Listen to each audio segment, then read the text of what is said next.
I know. Okay, we are live on YouTube. Oh, Oh, you want me to turn? Oh on yeah, the it's, video? it's your face. You could smile at the audience just the whole time. smile at the people on the, and so it's, YouTube is just a logo. It's not the cameras in the room, or which one is only, YouTube, they can only watch, they can't. well, I know they can't They can't respond, interact. but they watch, seeing the various cameras in the room, or are they watching just from like one of the laptops? Oh, I don't know. Well, that's a good question. How much That is a really very hard good How question. much feedback do I cause if I open up the YouTube channel on my laptop and just You know cycle it through the? I think they're watching. the question. What was the question? Sorry, What are you eavesdropping? Stalker? I like just you should. see On the how- YouTube Stalker channel, eavesdropper. are they seeing those cameras, or are they just seeing the camera That's from the how we have to laptop do that's it. running it? We have to switch. Okay, it that's up. fine. Tell you so. That's fine. I don't have to. It's just happening. Oh, it's just happening? Okay, and it still says it's live Gonna streaming. use- Now so- I'm gonna have that song in my, thank you. Give me a new song to put in my head. But no, a new song. I don't know which one's worse. Better. Mhm. I like the Zoom song better. It's Um, off, but I don't know why it started from this. It is on a strange, like 30-second delay though on YouTube, which Yes, is there is a that delay. normal? Yes. Oh, okay. Before I cause horrible feedback. Yep, there is the delay. Yeah. It's also that was asking one if of the I wanna problems watch the with having NBA. But it is at least that camera Audience. is what was being shown, so, Uh, which is good, because I'd rather it be a camera than just a logo the whole time. correct. Are we ready? Ready? I take it FinCom will be showing up later. Yeah, because they're not number one on the All agenda. right. Ready to roll? All right, well, good evening. Welcome to the Berlin Select Board. We will be having a joint meeting with our FinCon folks a little bit later. Today is November 4th. Tomorrow, don't forget to vote. Calling the meeting to order at 6:31. All right, approval of minutes. We only have one in the packet, which is the October 21st. Any questions on that one? I just had a question about, how do you spell Mr. Didi's last name? It's D-E-E-D-E, Deedy. O-D-Y. Okay, that's why That. that's why I had seen it somewhere else like that, but I just wasn't sure. Okay. Other than that, we good to go? Yes, I'm fine. I'll make the motion to approve the minutes with that spelling correction. And I can second it. All right, any other further discussion? Hearing none? All those in favor? Aye, Aye. I abstain. because she wasn't. Yeah, but if you watch it, you can vote. If you watch the Are you playback, you can sure? vote, yeah, because it's come up in a couple other meetings that people haven't been there, but they've watched. You can always vote. It's just Right. better if you've seen it and Ah, know what you're Well, talking these, about when you these were vote. fine. These minutes Okay. were fine, so I'll vote yes. All righty. All right, so next up, general public comment. Nothing. All right, moving on. Hearings and appointments. So first up, we would like to have our COA person come down to the front. Gonna move the mic a little close to you. I'm hearing some feedback. Just want to make a note for the public that during this discussion and our other one for the rec director, I will not be accepting public comments or questions. Okay, so if you could take a second or more, who you are, why you're here, why you're qualified, and then the board may have a few questions for you, and then I'll talk to Kristen about the recommendation, and off we go. Okay, I am Melissa Sargent. I am applying for the director position with the COA. I currently work for the Clinton Council on Aging as the outreach coordinator there. I've been there for about 3.5 years, and Berlin just felt like the next step for me. It's a smaller community, kind of like Clinton, hardworking people that need help and assistance. And I bring the outreach perspective is my strong suit here. So I think that's going to be beneficial to the community. I'm looking forward to collaborating with other areas in the town, 19 Carter, the library, wherever I can pull strengths from in my experience from outreach into the community. Excellent. Scott, do you have any questions for Melissa? No, just on the press, the hiring committee was made up of whom? We had a 5-member panel that was comprised of 2 members of the Council on Aging, Bob Blair and it was Lori Fairbay, right? Okay. Gosh, it seems like it was years ago. We had myself and we had Personnel Committee, Sue Tarian, and we did have, unfortunately, an outside COA director who had to cancel last minute due to illness. So we were, Deb McQuillan, who actually has a strong background in case management for geriatric care, was kind enough to come down here with 0 notice and sit in on the panel for us at the last minute. We were really thankful for that. Awesome. And just on the process again, I know this because it was, but how many candidates did you do interviews with? We did interviews with 4 candidates, and Melissa was the recommended candidate from the panel. Sorry, there weren't questions for you. Nope, that's okay. Very happy with- It is my I'm sure pleasure we'll that- have plenty. Yes, the process is an important thing too, just to make sure that it is a clear and clear process, but I'm fine. Chris? I just would introduce myself, Chris Keefe. I've been the liaison to the COA and try to attend as many meetings as I can. It's sometimes a little easier when it's like a Zoom meeting or hybrid. Okay. So I'm hoping that we'll get back on track again soon. Yes. We can work on how to set that Yeah, up. okay. So you come to the town at an interesting time of year called budget fun. Ooh. Some people may not call it fun. We know that money's tight. Money has always been a concern for all our departments. Where do you see, or what are you looking at in terms of grants, looking for outside opportunities to potentially bring services, programs, something into the town that we don't have? There are a few websites online that you can go for grant searches. One is the grant proposal, the portal, I'm sorry, the grant portal. With that, you can see what is out there, but like everything, it has a cost to it. So unless you have it in your budget to be a part of it, right now I get the newsletters from them. But if you want to see the detail of it, you have to pay for it. So right now what I do is find them and then give them to my current director. That would change if I was the director. I would just be able to apply for them. There's outside funding as far as in my senior center, which you guys don't currently have now. It does keep track of all of the check-ins that you have at the center, any of the programs that people are coming to. And that allows you to then get a formula grant based off of your numbers and checking in. That number will go up based on your check-ins and the people attending your events. So I think that would be another way to try to get some more funding in here, not from just the town people, the outside numbers would help. That's where I'd start. And Kristen is our procurement cruise director. So if the So opportunity I'm going to warrants, Kristen yeah. to ask you to help me. Yes, I absolutely. am also taking a class. I have Assabet After Dark. I've signed up for previous to applying for this position. So I have grant seeking and grant writing on the next 2 Thursdays, actually. So hopefully that'll give me even more areas to pull from, not just the 2 that I know of. So Great. Yeah, that was really my only question. Any other ones from the board? Well, I'm All right. really excited. I Right. think they've done we found a good person from everything I've read from what you provided, so. Yeah, and I have to say too that we did actually have a strong candidate pool. And we had 4 great interviews, but Melissa really rose to the top with her experience. And especially, just the approach that we believe that she would take from a collaborative perspective, a data-driven perspective, which is something we've all talked about. And that was something that she had brought up independently. And we asked about collaborations with other groups. And one of the first ones she brought up was recreation.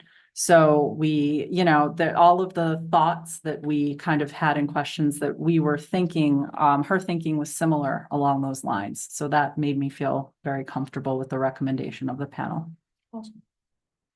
Any other questions? No? Anyone ready to make a motion? Right, I'm understanding you make the recommendation that the process is that unless we object, you can make it on your own in 14 days, but that our motion can short circuit those, which I, Except this is a department head. Right. So this is actually a vote of the select Okay. board. This one's slightly different. okay. I have no problem making the motion that we hire Melissa as our Council on Aging Director. Second. Any other discussion? Hearing none, all in favor? Hi, Aye. Aye. congratulations. Welcome aboard. aboard. Thanks.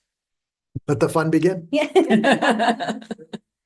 All senior problems solved by next Monday? No, Yes. no, it's Next Monday, we'd like a written report, Oh. goals, budget, everything in hand. No Next problem. Monday's a holiday, so maybe two. Oh, 2 Mondays. We'll give you 2 Mondays. So given that, Cole. up. Good We've set the evening. expectation of what a tough crowd we are. Yes, yes. So Cole, I'll give you the same spiel. You want to take a few minutes, who you are, why you're here, and then we'll ask some questions. Wicked awesome. First, thank you for the invitation and for this process.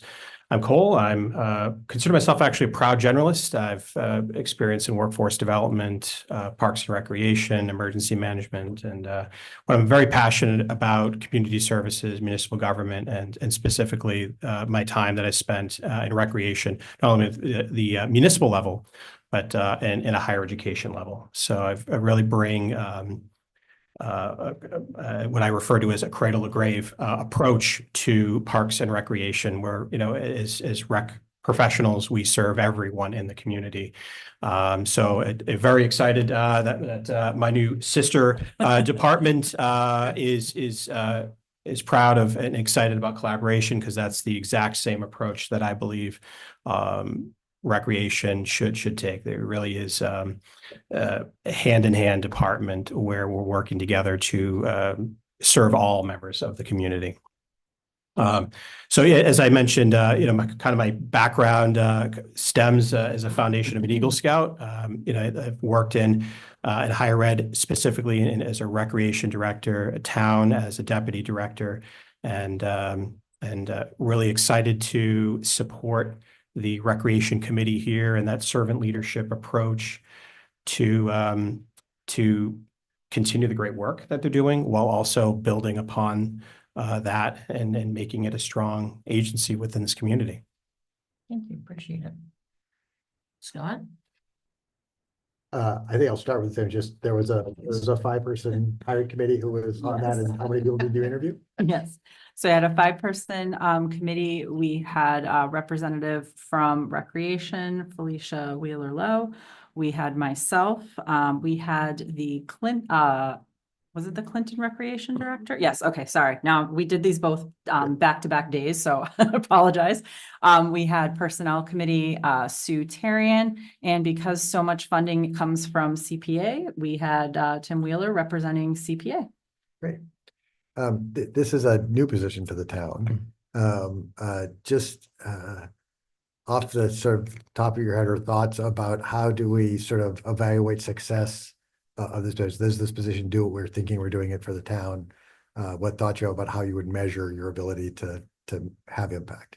It's a great question. Again, as mentioned a moment ago, everything should be data driven, and the second piece is it's really a blend of, not to be a total nerd here, but qualitative and quantitative data, right? So it needs to meet the mission of the Board of Selectmen, the Recreation Committee, doing actual surveys, community surveys, focus groups, and really taking all that information and doing something with it, and then having a due date of when we're going to measure and evaluate, did we achieve our goals? So I'm definitely about not just throwing stuff out there, but being deliberate, because it is it's a pool of funds that we need to be sensitive to. It's public funds that we need to be sensitive to, and we want to make sure that we're making the right decisions and moving the needle. So all about taking data-driven approaches to do the right community programs, the right time for the right people. Great, thanks. That's the only question I have. Have you shared with Cole and everybody else in this process the 2 paragraphs, I believe, that is the description of recreation. I think it was in one of, it may have been in the year we approved recreation. I don't know what year it would have been, but it would have been in the town report. Or do you have a copy of it? I actually do not. Okay. Is this like what's the word? Probably The like a mission. right or mission a, of the recreation yeah. committee? I just was curious if, you had shared that with. I did not, but I will find it and I will share it. Okay. Appreciate it. It's really short, so. Yeah. But, it gets to the point. Absolutely. Yeah. And those things and the mission, right? With there's the charter, and then there's also, a mission which should be ever changing and evolving to meet the needs of the current community too. So Yeah, there there's might be the- something in the state too, but this is something I think that they chose as like a description Of course. when they voted to have the 5-member recreation committee. Charge was the word I was looking for. Yeah. Typically, you have a composition and a charge when you put a committee together. And this is not a commission, it's a committee that is appointed by the select board. So I Right. will certainly find that and we'll All forward right. it on. Thank you. June might be able to help you. Oh, I bet she will. She has everything. I love it. Those of Actually- us that have been around. She's looking, she's taking for a notes long now. time. No, She's actually, writing you can it down. stop writing. You can stop writing because Is it up on? I got it. Oh, Oh. it's Hey, on the she's webpage. showing Yes. us all up now. So if you remember, go to the townofberlin.com website and under government, look up Recreation Committee. Mhm. And it talks to you about the charter, which is to plan and execute programs of recreation and leisure activities for people of all ages in town. And then it's got a link which will bounce you to the 2017 town report, which is 2 pages. Mhm. So Working awesome. Thank you. you're welcome. See, I saved you. You're welcome. Do you have any other questions? No. All right. So Cole, I'm going to ask you the same question along the line that I asked Melissa, where you had talked about, sometimes we have limited pools of funds. So what's your experience with going after grants, looking them up, trying to find alternate ways so that you're not continually going back to CPA saying, or coming to the town saying, Right. Yeah. So it's wonderful to have a CPA that has been so wonderful to recreation. It's also important that we make sure that as we're building, that we need to maintain these new facilities. So that, that's something that I always think about is before we put this money forward and, we have to hopefully get it. And then how do we maintain these facilities? Because the last thing we want to do is put these great buildings together, great facilities together. And if we can't maintain them, then to me, that's not a good use of our funds, right? So we have to be kind of forward thinking on those things. For programming, there's a lot of creative ways that we can do things, whether it's programming or administrative. So I've put through like AmeriCorps grants, which is great for building capacity for personnel. I've done EMPG grants, which are emergency preparedness grants, and community cultural grants. If you guys are familiar, those are things. So I'm very familiar with writing grants. I'm very familiar with managing grants, and I'm very creative at finding partners when needed, because that's a big part of it too. It's like, how do we, work together to try to achieve these goals? And so I'm pretty creative there. There's also ways to do, competitive programming. If we want to do a pumpkin carving competition with Clinton, right? We could do something cool like that, right? So, I mean, there's a lot of creative ways to team up with our sister agencies externally as well to come up with creative programming. So it's something grants are something I have a lot of experience with finding, writing, and administering, which is all equally important. Flamingos crossing town lines. perhaps? Flamingos, yes, the Battle of the Flamingos with Angelica. We had instead of a scarecrow contest, the creator of the pink plastic lawn flamingo was from Berlin. No So way. we That's had- so cool. They're made in Leominster, but Okay. the person was from Berlin. I'm a big so flamingo fan. there you to be go. quite So honest. we had a flamingo decorating contest where we decorated pink lawn flamingos and they were on the lawn of the library. So maybe we take it to, as you said, a neighboring town. There you a little go. Standoff. Yep. Just saying, it's opportunities. Awesome, thank you. Any other questions by the board? Nope. I got- Kristen, any other input from your interview panel? No, All right, is there a motion on the table? You want me to make the motion, Scott? Sure, Okay, spread the love. I will make a motion to hire Cole Pirelli as our recreation director. I'll second it. All right, any other discussions? I'd actually just quickly, I want to make sure that we make sure that Cole gets the right supports, that you're not, from the town. It'll take some time to get used to sort of all the various players in here. And just to, we are not always sometimes the most welcoming to outsiders, and how we sort of help make sure that you're successful the best we can in that position. sure. As an outsider who Yeah. has tried to infiltrate, I Yeah. think that I can certainly help with that, and we'll make that a focus. I also have to say, I think that one of the first things you said in your interview that really struck me was when you came to Canton, there were very specific events that had very specific names associated with them. And it was extremely important to you to maintain the culture and history of what was going on in that community. And that really struck me as important, that you were wanting, not just wanting to uphold, but you understood the importance of upholding the local traditions. And that Very is important. very important in a small community. So I think that will put you in on a good path if you hold that as your guiding principle. All right, Nice. thank you. So we have a motion and a second, no other discussion. All in favor? Aye, Aye. Welcome Welcome. aboard. Thank you so much. thank you very So much. the both of you start to work together? Yep. Grantor, grantee? My office is open if you want to go down the hall and just get going right now. And we're always here. Please know, for the both of you, that we're always here. Just drop a note. If you want to pop on the agenda, we'll get you on the agenda to come to talk to all of us, so. Our door is open. Oh, Thank you. all right, well, it's a wee bit before 7. Our friends have not Thank shown you. up yet.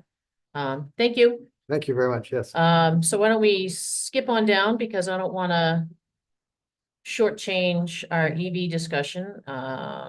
So Kristen, wanna take it away with your TA report? Absolutely. We've had a couple of breaking developments, if you will, today. I feel like a bit of a news reporter.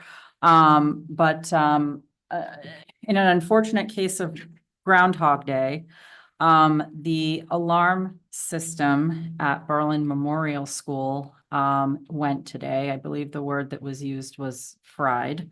It cannot communicate with the fire alarm pump or the monitoring company at this time. And it requires a fire detail for the school to remain open. We did go through this last year around this time. So what they're doing right now is compiling a list of parts that are needed. They don't know how long it will take to get the parts in and install them. I mean, this really feels very, very similar. So there will be a detail from 7:30 to 4:30 and nighttime for sports as there is availability. So I know the sports season is coming on. We faced some challenges with that last year. We're going to have to ask for some patience with the fire department, as you know, they have a lot of open shifts as it is, and now they're going to be trying to fill detail shifts as well. I did put a call into the superintendent today to talk about how they're going to file the insurance claim to make sure that we get that all squared away up front, because we did have a little bit of an issue with getting reimbursement from the insurance company and getting some of our mutual aid partners paid last year for some of the details they assisted with. And I want to make sure that we get that all squared away from the very beginning this year. So unfortunately, not good news, but we have a plan and a path moving forward. Also, if it could rain, it would help us out tremendously, but unfortunately, in the interim, the fire chief has issued an outdoor burning ban. And this applies to fire pits, chimeneas, outdoor fireplaces, cooking and heating equipment, because we don't need the 120 plus acre fire that we had up at Mount Pisgah last year. And because it is so dry, these fires are burning 12 plus inches deep. And it is really impossible. We've been assisting other communities with mutual aid, and we would like to avoid having that occur here. So we appreciate everyone's, patience and understanding with that. And last but not least, as you just saw, we have 2 new employees. We are talking about doing some office moves to make sure that we have some space for employees. And I just thought, sometimes I have a bit of a go big or go home idea. And while we're doing this, let's do it right and do it once and not have to do it again. I'd like to bring the COA director up here onto the main floor here. And we'd like to, as the recreation director is only going to be here a few hours per week, potentially have the recreation director use the office downstairs for the few hours that they're going to be here. So we're kind of talking about that. Also seeing if we could move the treasurer collector, meaning Sergio, who actually does the collecting, to the veterans office that has a counter where people could actually come in to the office and be able to take payments there. And then having the COA director either where the am I saying it wrong? Sergio's old office or on the other side. So talking about trying to just make a few office moves that'll be a little bit more comfortable. I think it makes sense to have folks up on the main floor that are here more full time. And yeah, so there's that. In terms of budget and town meeting, we met with the FinCom to finalize the budget package last week. And obviously, we're going to be meeting shortly tonight to discuss the warrant and vote the recommendations on the financial articles for the December 9th town meeting. The Personnel Committee met on October 30th and voted unanimously to support the recommended 2% COLA for FY26, with unfortunately no market or merit increases at this time, given the number of budget uncertainties. And I will be asking the select board later on this evening to vote on that as well. I have completed all FY24 department head performance appraisals, and I'm finalizing the written evaluations.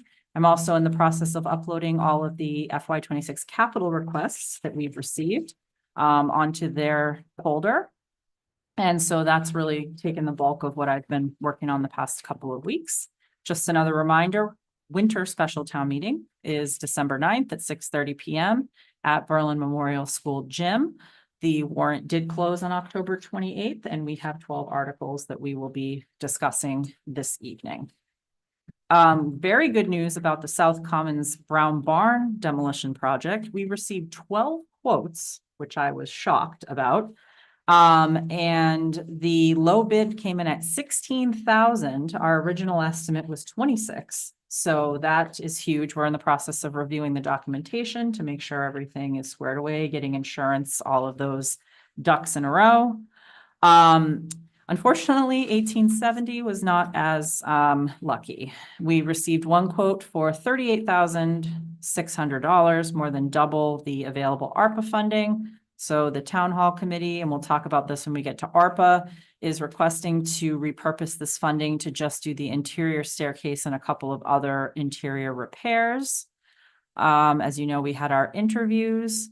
I did meet with Maya along with the treasurer collector regarding retiree health insurance, which is facing some premium increases in 25 due to new federal laws that are taking effect. If you've heard about new Medicare laws that are taking effect, unfortunately, what's happening is they're shifting the burden from the Medicare recipients to the insurance companies. And so the insurance companies are shifting that burden back to the towns and businesses. So ultimately, it's ending up hitting people on the premium side. So it's really just a cost shifting thing that doesn't really help anyone all that much.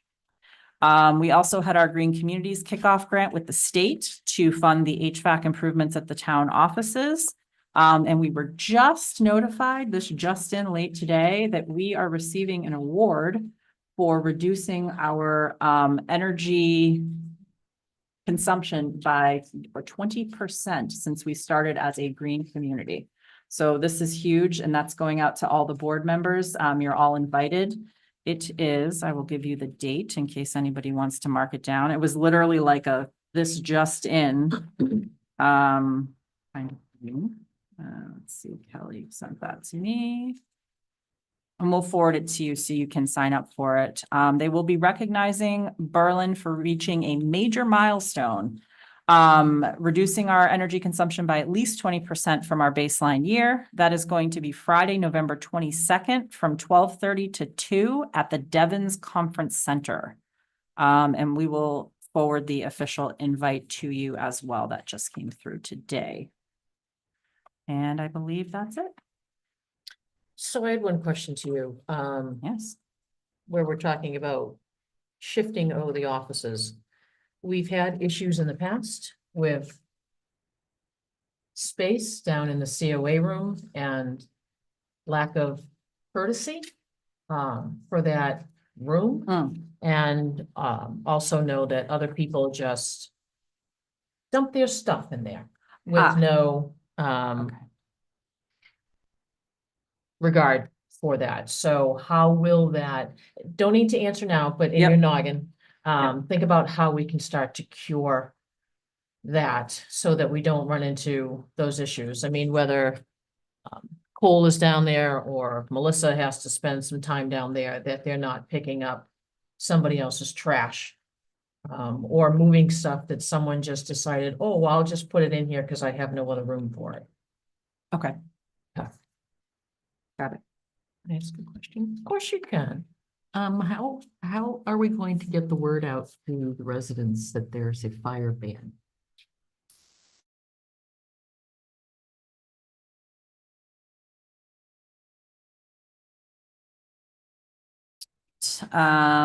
Usually the item pushes it to all her followers as well. Maybe, what's today, Monday? Oh, what about a, one of those, Reverse 911. Yeah. Reverse, Red, reverse red code red. something? Yeah, Yeah. could you? Yep. That's an appropriate use of it too, because Yeah. that gets people who don't follow social media. Correct. And it's something that I think more Yep. people should know. instead of that's a having them great all idea. go out every time somebody's reporting that somebody else is burning. Right, You because know, they're not heard in the Don't first place. waste, Right. don't waste the fire people's time. Makes a lot of sense. Absolutely. And the other question I had was on the 1870, the quote, you know, that we got that was high. Was it discussed at all that perhaps we could do just refinishing of the stairs rather than carpeting? That's a good question. That was the recommendation of the 1870 committee. There used to be those, not full carpeting, but Right. those little, and Pads or Right in the something? somebody ripped them out. Maybe they So refinish the floor. I don't think so. Apparently they put down little like temporary sticky ones that are now curling up and creating a tripping hazard. So because the stairs were slippery, which was the impetus for putting down those, they're almost like the runner. It Mhm. looks like a custom runner that went through the stairs. So I Yeah. think the concern was that they were slippery without having that on there. Well, I just remember going to Hubbard's Town Hall. Hmm. And I don't believe they had any carpeting, and it was really gorgeous. So refinishing, you're saying, Yeah, instead just of, refinish the stairs or the areas that need to be done rather than carpeting. I think it's less expensive. I do have Evie on standby for questions, Oh. so I can have her come over when we get to that article to answer that for you. I'll send her a heads up. Okay. Any other questions, Scott? I'm good. All right, look at that. And it's just a few minutes after 7. Welcome, FinCom people. Nice to see you. Mr. Scott, if you want to call your team together. You're gonna do minutes again, Mary? Yeah. You're on me big time. Yeah, Right. the answer is yes, Scott. Call to order Berlin Finance Committee. At 7:03. And I forgot to say this, so I'll say it now. Open session public meetings are subject to being recorded. Your image and voice will forever be on the interweb. So, all right. Well, Funny, because the official quote says may be recorded as we're streaming live on two No, different I know. platforms, so. I know, we may need to up. Not only will it be We on. need to up this a little bit, you know, Relax, to say, Fair enough. yeah, your eye rolls will forever be on the Probably. interweb for people to find. Forever and ever and ever. So thanks for coming. Nice to see you.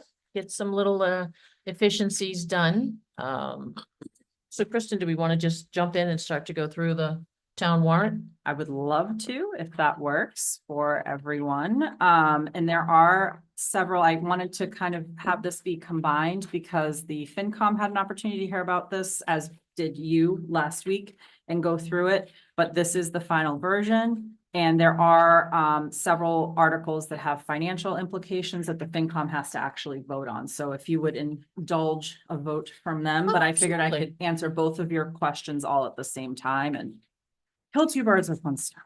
So Absolutely. what you now have before you is actually a 12-article warrant. This is the final warrant for town meeting unless I find a Scribner's error of sorts. So I would like to allow myself that. We have adjusted Article 1 to now being just one motion, and that is the $116,000 that we're all very familiar with, from the Public Safety Stabilization Fund to Police Department wages, to address the additional funds provided to the Berlin-Boylston Regional School District out of free cash for their FY25 budget. So that is a vote of the FinCom required. I don't know if anyone has any questions on that article that they'd like to ask. And Mr. Shartner is in the back, so I'm sure if there are some questions, we could ask him to come on down to the front. Over to you. Right, so just have a motion for Article 1. I'll second the motion to approve the language as written. Okay, any other discussion? Covered this for a while. Okay, roll call, Scott, aye. Mary, I. Cliff, I. All right, passes 4-0. Yeah. Or approved or recommended 4-0. Okay. Any questions on that item from the board? Okay. Article 2 is the public safety second floor renovation project funding. Proposing to move $455,000 from the Public Safety Stabilization Fund to complete the second floor renovation project.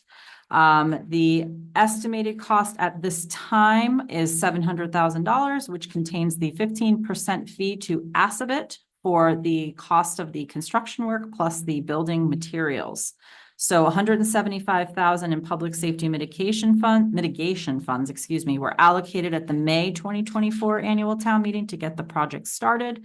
There were also $70,000 remaining in ARPA funds for the project, which leaves a balance of the $455,000 to complete the project. And wanting to just point out again that without the assistance of Assabet, the cost to do this project was estimated to be over $1.8 million. So this is quite a significant savings. Any questions from the board or the FinCom on this one?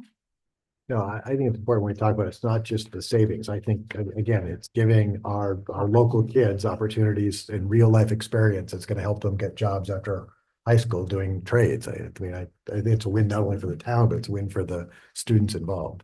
And it's the first really not jurisdictional, multi-disciplinary, thank you, project that they've had the opportunity to work on. So not only are the folks working on electrical, learning how to do electrical work, but they're learning how to work with plumbers and construction folks. And so it's really a cross-discipline approach that Assabet was very excited about taking on. The building next to the 18th, or right next to The Old curatorial Yeah, the storage. curatorial storage was also Yeah. built by Assabet, and they did a wonderful job. And this number is in line with what we were sort of estimating this would be when we talked about it at Maytown meeting and passed the original amounts. Yes. It's just that the check hadn't arrived yet where we could have done it at Maytown. meeting. Correct. We literally received the check about 2 days after we finalized the warrant for Maytown meeting. They're usually pretty Of good course. about sending it beforehand. Yeah, it was close. It was very close, but we try to get that warrant out as soon as we can too for the residents. So I'm just checking math.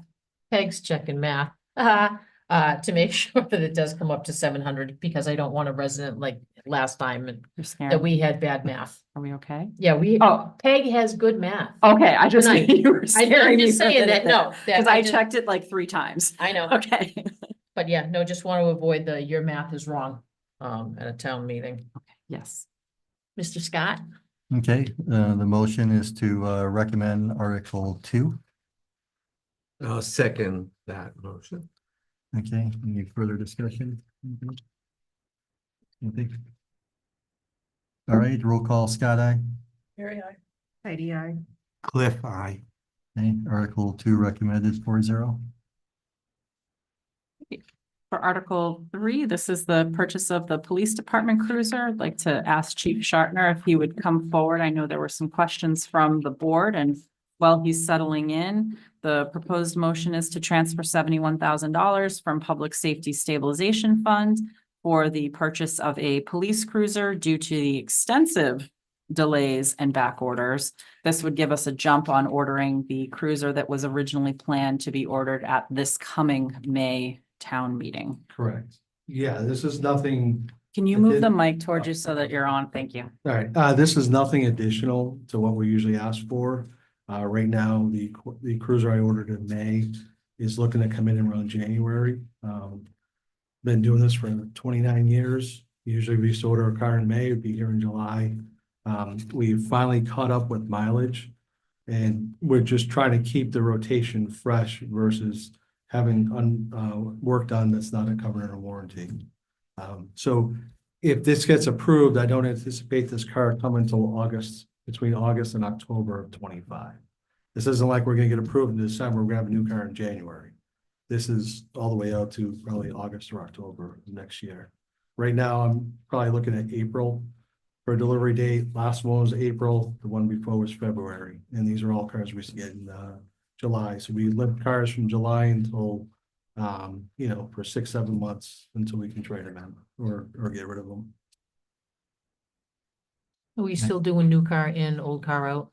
Yeah, this one I'm going to keep because Jax's car, I did a spreadsheet. The car that Jax is in is probably gonna end up going out of commission. If I get this car next August to October, probably the following spring, his car will go out of commission. Then we'll take one of the older cars, which I project will have about 60,000 miles on it, and turn that into Jax's car.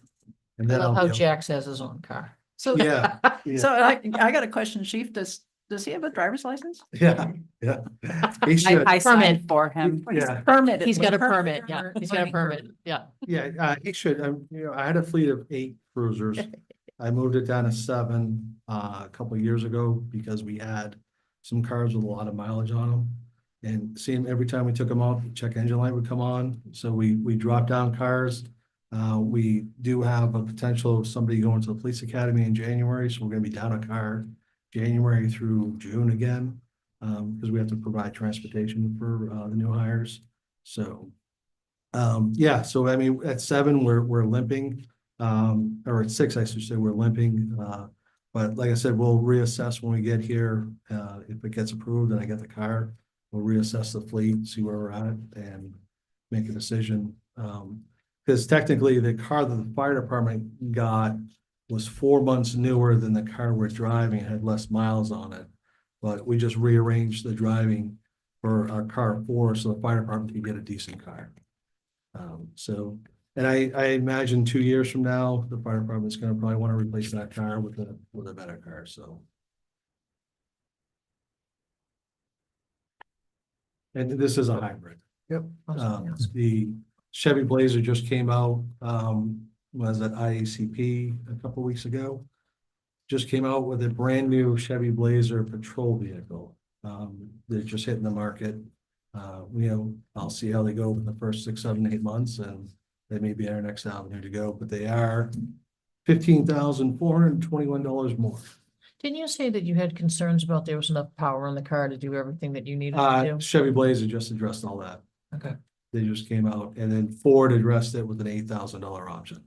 of course. So, the amperage, it was a 12-volt amperage to run the equipment. So Chevy has adjusted to that, and I don't want to be the first. Definitely don't want to be the last, but I don't want to be the first to do a trial run to see how they go. Because, you're looking at basically what, $86,000 for a trial. And we need the charging station as well, right? Yeah, which I talked to, which I thought was more expensive than what it is. The charging station itself is 1,500. It's running electrical. We'd have to run electrical to our carport. Basically like a dryer and, a cord, 220. No, that's not bad. So, you know, I think we should definitely look in the near future with the Green Community. Yeah. You can buy a double charging port for $1,500 charge point. So, and that gives you like, I think they said like 50 miles per hour of charge. So the level 2. Yeah, they're up to 240 miles now. They were like 180, now they're up to 240. Hmm. How long does that usually last? I mean, Berlin's not all that big. Well, it's not that big, but our cars do anywhere between 60 and 100 miles per shift. Wow. So. Okay. Mr. Schultz? All right, recommendation is, the motion is to recommend Article 3. I'll second Article 3. Right, any further discussion? Okay. Right, roll call, Scott, aye. Heidi, aye. Cliff, eye. Okay, Article 3 recommended 4-0. Thank you. Any questions from the select board? No. Okay, Thank you. thank you, Chief. Thank you, Eric. All right, Article 4 is what I'd call a housekeeping item. When the opioid litigation funds started rolling in from the settlements like Purdue and some of those ones that you've heard of, now includes many, many companies, Walgreens, CVS, Teva. The initial guidance we received was to put it in an opioid stabilization fund. Well, like many other things, DOR has a new recommendation. So their recommendation is to put it into a special revenue fund. And in order for us to change the way that we're dedicating that revenue, we actually have to revoke the acceptance of putting the funds automatically into stabilization without further appropriation, as we did at a previous town meeting, which was the May 1st of 2023 town meeting. So this really is an easier way of using the funds and allowing us access to them, because as we all know, stabilization requires a 2/3 vote of town meeting to be able to access the funds. The state has come out with about a 25-page manual on how these funds can be used. It's very specific. So this is an easier way for us to be able to actually utilize those funds and get them out into the community. So minimal work for the accountant? Yeah. Okay. Mr. Schultz? All right, the motion is to recommend Article 4. I'll second the motion. All right, any further discussion? Okay, roll call, Scott, aye. Heidi, aye. Cliff, eye. Okay, Article 4 recommended 4-0. Article 5, not a financial article, but amendment of the revolving fund bylaw. Doesn't have a dollar impact per se, just allowing wages to be an eligible use for recreation revolving funds retroactive to July 1 of 24, which would allow the Recreation Committee to use funds that they charge for programs to pay for the counselors who actually run the programs. So just want to make sure there aren't any questions on that. All right. Article 6 is also a bylaw amendment. It is amending the Community Preservation Act Committee bylaw, which is Article, oh, I love Roman numerals, 24, Section 1, thank you, of the town, that's where my like mild dyslexia comes in, of the Town of Berlin General Bylaws, to remove one of the members, which was from the Housing Partnership, which is now a defunct committee, and to add a member from the Municipal Affordable Housing Trust. Any questions on that one? Pretty straightforward. No, but on Article 5, I was wondering when you were gonna fill in the X-axis for the real article numbers, but then realized that It's Article 20. it was Article 20. I can't tell you how many times I've looked at that and gone, oh my goodness, I have to fill the X's in, and then I remind myself it's 20, so I'm right there with you. Article 7 is a request from the moderator to amend the electronic voting bylaw. to amend Article 2, Section 7 of the Town of Berlin General Bylaws to add a paragraph at the end to reflect the current use of electronic voting at town meeting. Questions, comments on that one? No, this will save us 30 seconds at every town meeting going forward. So. That we can dispense with the hand count vote Right, that we yeah, have to do at the yeah. beginning. Correct. Article 8, we have not spoken about yet, but I was requested by the select board to put together a recall bylaw.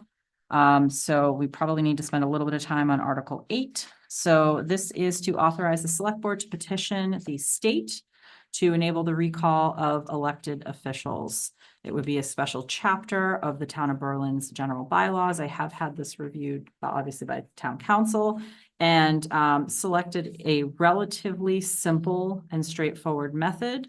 It requires 50 registered voters to initiate a recall petition by filing with the town clerk.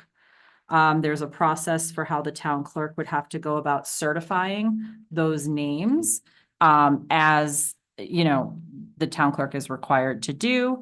And then the petition shall be signed by at least 10% of registered voters or 75% of the average number of voters who have voted in the town elections for the previous 3 years, whichever is lesser. And then this really just outlines process. I see I have section 6 at the bottom of the page here. I gotta fix that. Of how it goes. And then, I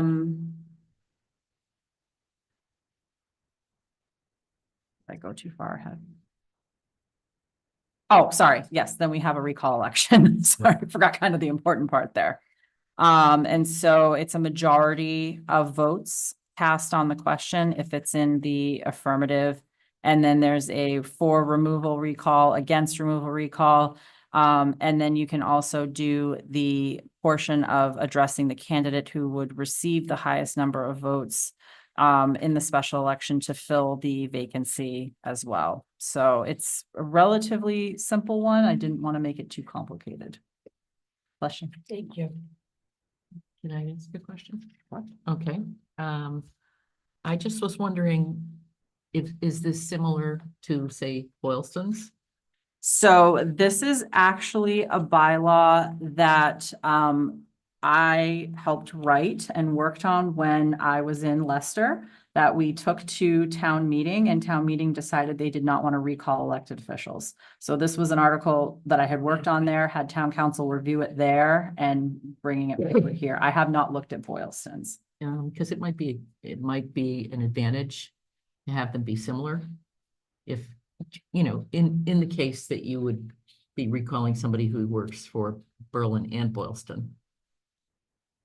Well, this would only be, You know, I've heard that that they're very different town to town. Yep, they can be. Yeah, The school, if you're talking about like something for like a regional school district, they would have to have their own recall bylaw. So it wouldn't really matter if ours is different from Boylston's. Right, but the school board elected official is neither a Berlin nor Boylston elected, so this wouldn't affect school board. Correct, just like we found out with town meeting when the way we, we do. We're doing this because I was the one who requested it. We're doing this because someone pointed out the town of Berlin has no recall stuff, and I thought it was important. I thought we should have one. And I would love to put these in place at a point where there is not a active grumbling out there that we're going to try to recall. So, Well, we so talked we're not about that trying in a to- meeting, Yeah. but I didn't know that, you know, it had been requested. Yeah. So at last select board meeting started, they were there. I noticed it wasn't on there and we had talked about it previously. And since Maytown meetings already tend to be long, I thought anything we could just sort of pound out at a fall town meeting would be worthy of doing. So I asked it to be put on and. So that wouldn't have worked today for the regional school anyway. no, so because they're their own entity, their own municipal entity, yeah. if you will, they're not subject to our bylaws. Because remember, we went through that with the warrant. Did they have to, if they were gonna have a super town meeting, did they have to mail a warrant to all residents in Berlin? And they don't, because they're not subject to our bylaws. Okay.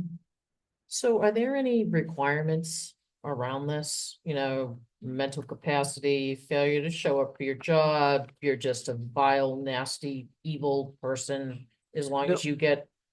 Well, I don't know, like if there's Yeah. certain criteria, There might for be in this. some towns. There's not a, this particular one I read doesn't have one, and so I it could couldn't be. find one, so I wanted to don't make like where sure. you part your hair could be the reason why someone decides to do it. Now, they would have to find 50 people to sign a petition to get it to the point where you get a petition to get 75% of the people in the last election. And so if there really are 50 people who hate the way you part your hair, and then, you know, they then got, what it would be, let's say we have 500 or 600, and so you get another 500 people on a petition. Correct. And then it goes to a ballot, and somehow a majority of people don't like the way you part your hair.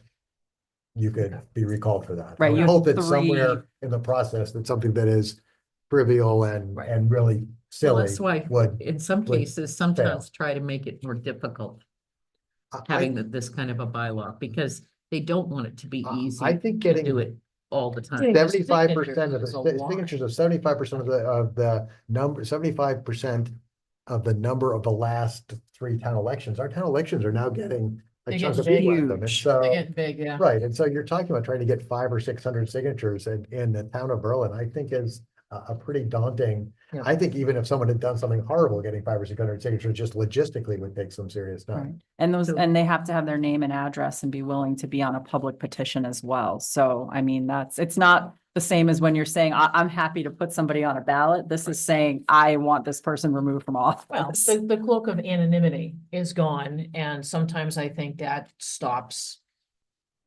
as well, that you have to stand up. Ooh, sorry, Roger, that you have to stand up and say, it is me, or it is I, Right. it is I. Who's the school teacher here? It is I, it is me. Just checking for grammar.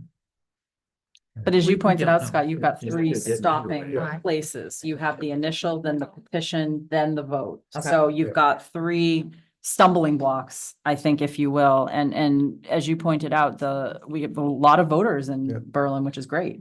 But when I was playing devil's advocate about like, maybe we should have reasons, it's just like, then what would those reasons be? And then like, people would find a way to shoehorn into those or argue that that's not really correct. And like, I think if you can get that many people in this town to sign a petition that you should be out, Mhm. then there's probably something there. People who sign things. you know, all the time. Yep. I don't want to hold up this whole thing with the FinCom, but it might deserve some additional talk between us. Okay. Talk about a future item. All right, Article 9, prudent investment rule. Sounds fun. This is fun. It's prudent, if you will. So this is asking the townspeople to accept the provision of Mass General Law to basically diversify and broaden the way that the town's trust funds are invested. This is a somewhat new provision of Mass General Law in the last couple of years that allows municipalities to invest in a manner similar to banks, which can lower investment risk, allow for more flexibility, and subsequently enhance investments and returns. I did add, because one of the questions FinCom had was, what are the types? Could it be stocks, bonds, mutual funds? And it can be all of the above, ETFs. And those are far more diversified than what's on the current Mass legal list, which is a very short list of investments that are infrequently updated. One of the arguments that you hear out there about prudent is that the trust funds could potentially be invested in a quote unquote riskier manner than would be allowed on the current list.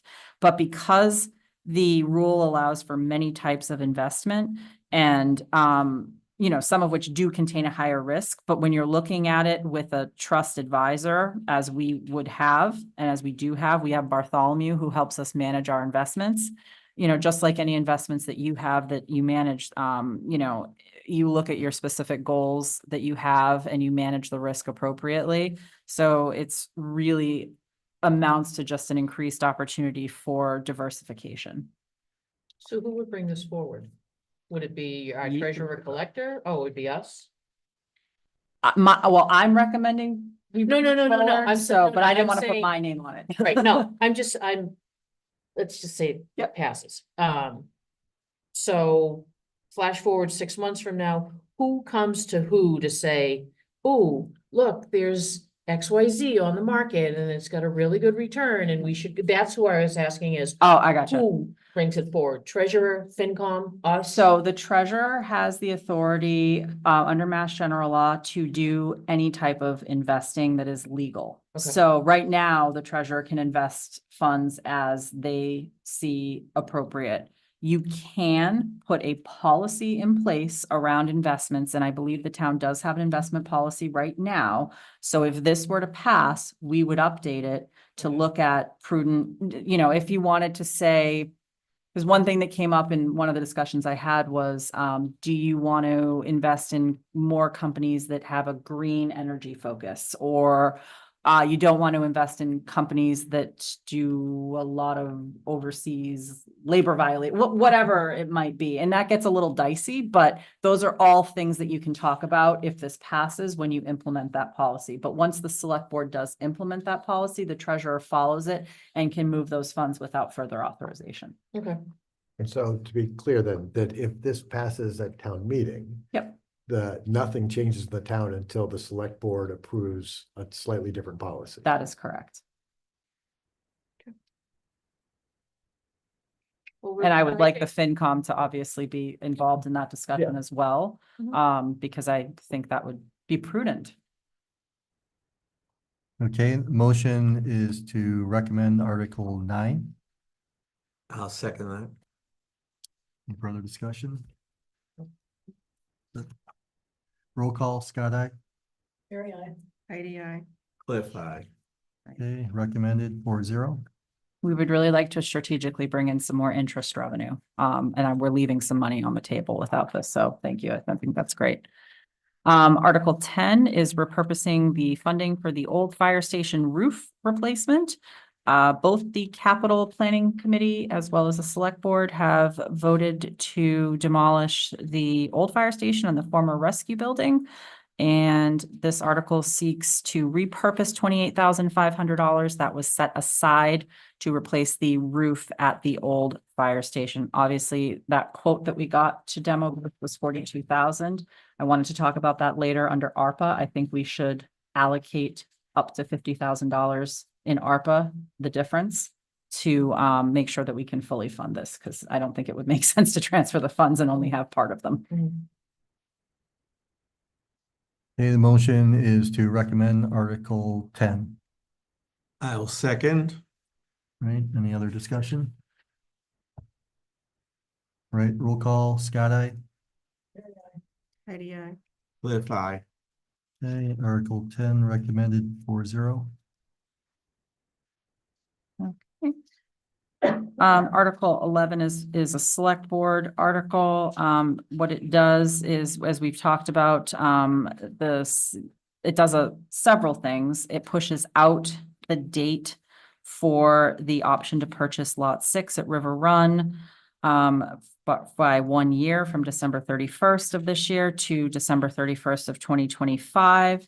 It also asks town meeting to take a vote on the Concom's vote to modify the conservation restriction to allow public water supply that's located on the property to provide water for other users other than just the owner of that property and residents that were on that land, and also seeks to allow that conservation restriction to be transferred to a third-party entity, which the Concom has already indicated they would like to be Sudbury Valley trustees.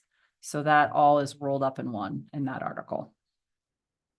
Do you think this will give us just a year? That was Is my that question. going to be enough time? Or are we gonna be bringing this back again? Should we push it out for 2, where your last line is, will require authorization of the Massachusetts legislature? Yeah. It's important for us, but is it important for the folks in Boston? It is a lengthy process. I have been making some headway in trying to get a contact at EEA through Senator Kennedy's office. I'm supposed to actually be getting a call later on this week from somebody from their office, which is great because I've been trying since July to get someone to call me back. I am open to doing that, and I think it may make sense. Let me talk to council if the board would be amenable to pushing that out a year, I can make that change if that seems like it would be amenable to council as well. If council thinks it's a good idea. Yeah, but is the She would- board amenable to it if council thinks it's a good idea? Yeah, So as we long don't as have it to bring it stands back again in again? a year. I agree. I don't Okay. either. Yep. It may make a few people unhappy pushing it out more than a year, even 18 months, or something. Okay, I will speak to council and I will follow up with you all via email. Thank you. And that is not one necessarily for FinCom. The last one is a financial article. We have 2 affordable housing donation account funds that are out there right now. The amount that's totaled is $502,902, although I just heard this evening, I do have to adjust that amount down slightly because there is an outstanding invoice for the Metro West Housing Coalition that needs to come out of that. So that number will adjust down by that amount, which is less than $7,000. That's what we allocate annually at town meeting. But basically it would transfer the funding that's available in these accounts to the Affordable Housing Trust, which is really where that funding should lie. These funds came from 2 sources. The first was penalties that developers paid to the town for not developing affordable housing units as required under our zoning. And the second came from the Highland Commons Development Agreement. But it, is appropriate to have that rest under the control of the Housing Trust as they are tasked with developing affordable housing. And the housing trust can pay that annual bill going forward? Yes, they can. They need, and that they would need to, and that was one of the stipulations that I had set forth, because we take money from that account every year and put it into the budget to offset that 7,000. So they would either discontinue the service or pay for it. Mr. Schultz? Right, motion is to recommend Article 12. I'll second the motion. Okay, any further discussion? Just a little background, if anybody's got it on the, how much came from penalties the developers paid. Anybody know the breakdown on that? I do. I have that. June, you don't have it handy, do you? Okay, I do have it if you give me 1 second. The split is like 380 something but let me give you the exact amount. I did have it in here. I'm happy with round thousands, no, I don't go. Ish. I just don't want to give We you, like ish. Thank you. no, I appreciate Well, that. my. Let's see. Oh, that one. Sorry, the side conversation Chris and I are having are about the process for signing the pieces of paper in front of us. And I have a question on that, And this is so. taking 25 years to Not open. quite Give me sure if 1 we want to second. sign it. Oh, after Kristen's done. Come on. You have to encourage the computer. You can do it.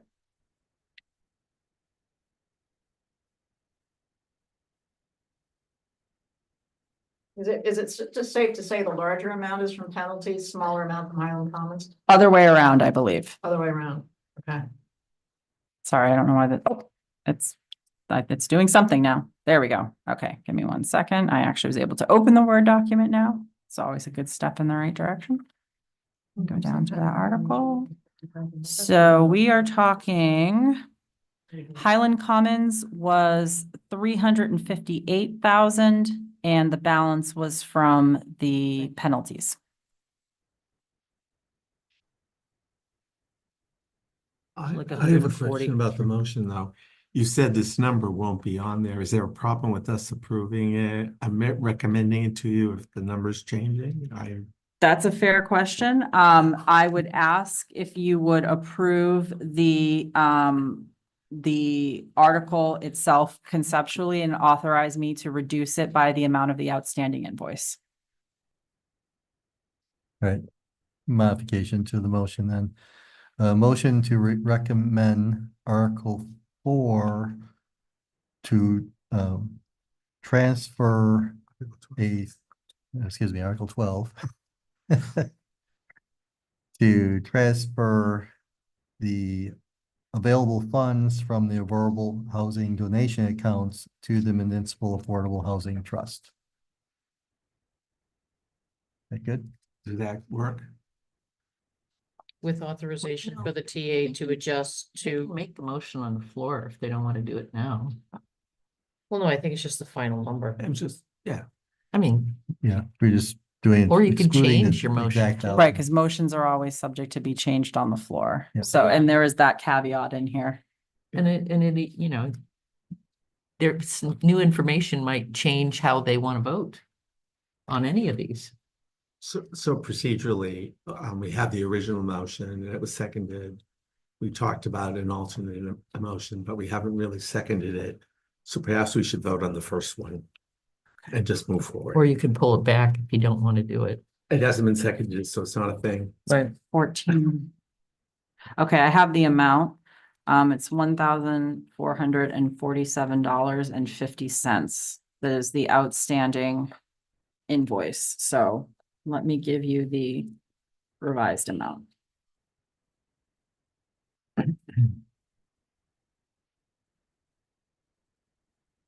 So that would be $501,000, 454. We'll leave the change off because it was 50 cents, but I don't like to do cents. So you said it was 501,454? 501,454. Okay, start with a new motion here. Motion to recommend Article 12 to transfer $501,450 from the Affordable Housing Donation accounts to the Municipal Affordable Housing Trust. I'll second that recommendation. All right. Any further discussion on this? Okay, roll call, Scott, aye. Heidi, aye. Cliff, eye. Okay, Article 12 recommended 4-0.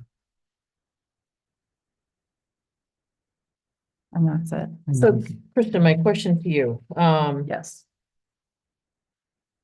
what is the timing for this? So this will go to the constable tomorrow? This will go to the printer tomorrow? Nope. So the goal is to get this to the printer tomorrow. The constable will post it 14 days before town meeting, but it'll go out to the residents likely before then because it'll go to the printer. And he said 2 to 3 days, I believe, for it to go out. So, question on the one that we talked about with Riverbridge about pushing it out until 26. Yep. Same thing, we will adjust it on the floor because if you're gonna talk to town council, how quickly can you move to get it so that it goes out to the printer in time to meet your timelines? So I actually can do it as late as Wednesday, but my goal is to do it tomorrow. And I do have town council. They are on notice and standing by. I'm able Okay. to get her pretty quickly. So I can certainly discuss it with her in the morning, Okay. or the afternoon if she's not available and get that out. But that's actually early. So we're not legally obligated to mail it out until 3 weeks before the town, I believe it's 3 weeks. Why did I just Right. second guess myself? But we want to get it out earlier. So my goal would be to get it to the printer tomorrow, if at all possible, if not Wednesday. So, Can we adjourn? Oh, Yeah, quick. But I don't know whether before or after adjournment, but I have a question on that article and I don't know if you'd entertain it. Go ahead. For which one? Article 11, the one you're talking about right now. Okay. There's an awful lot packed into that language, a good deal of which I don't understand, and I'm quite familiar with the River Bridge Agreement. So I wanted to ask if the select board would consider unpacking what's presented in this article, and particularly unpacking the transfer to the nonprofit, which this looks like it's going to be a multi-year enterprise. If we could take that out of this article on the warrant, I think it might be a little easier for people to comprehend. And also, I think doing it stepwise, I think makes sense. Because, well, I won't go into my background on this, but I'll just leave it at that, just that question. I can definitely answer that. The whole reason we have to push it out a year is because of the conservation restriction. And it's a little bit confusing, and I figured it was easier to probably verbally explain it on town meeting floor. there's a conservation restriction on the property. The town cannot take ownership of that property until the conservation restriction is transferred to a third party or it extinguishes upon the town taking ownership. And we do not want to lose that conservation restriction. So we have to transfer it to a third party. However, the transfer of it triggers what's known as an Article 97 process, which requires state review and sign off. It is a nasty, onerous, complicated process that we were hoping we wouldn't have to get into. But these are recent regulations that the state has updated with regard to Article 97 to make it nearly impossible to transfer conservation land. So that's, and the sale and closing of the property is tied to, the date of that is tied to the transfer of property, which is why we can't buy the property until the CR is transferred off of the land. So the penalty, if we don't do this, is that it is extinguished. Yeah. Correct. Well, can it be recreated after it's been extinguished? No. And we're not allowed to extinguish it. So we as a town can't take Got it. ownership of it. So Understood. the other option is Yeah. Riverwood gets to keep the land forever. Correct. And we asked that question because Scott's on your wavelength. He asked the same question. Could we recreate it either? Well, I mean, Later, we rather. might need a little more clarity around all of this. Yeah, we'll talk before about we it. get into- We'll get some Coffee sticking talks. points. Okay, thank you. Thanks for taking Would the it be question. helpful if it just wasn't in the language here and was just explained on the floor? Or does it matter? Perhaps. Well, I also have two really fun memos on it that I'd be happy to send out to the FinCom that helps explain it a little bit more too, because I know you guys need some bedtime reading. Well, but it's also, I think, Mary's the point is that how we make sure people have the information to allow it to pass on the Correct. floor. So because it's a description and it's not impacted by, if you'd like me to work on trying to make this a little bit clearer tomorrow, I could. As long as it doesn't delay getting it out, because I'm always one who thinks he should be in the mail more than 30 days before the meeting and we're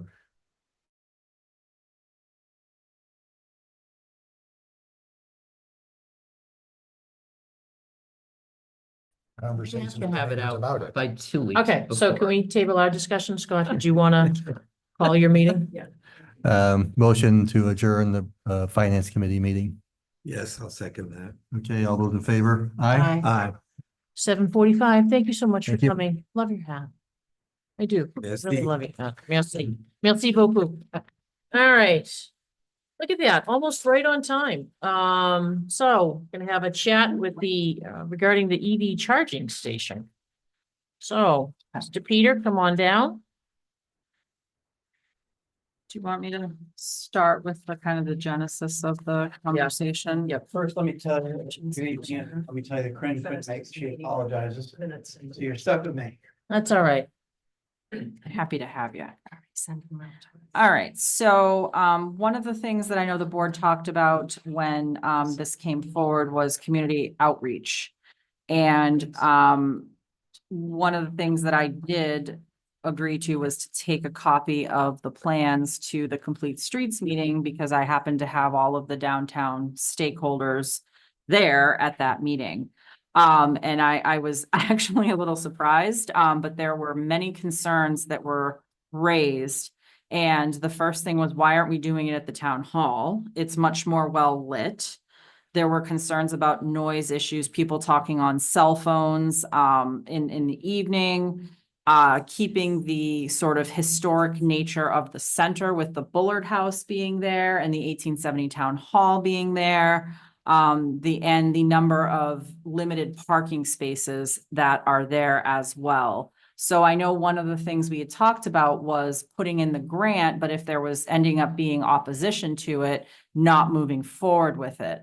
And, I would hate to see that opportunity, go awry if we know right away that there's vocal opposition to having it in the downtown area.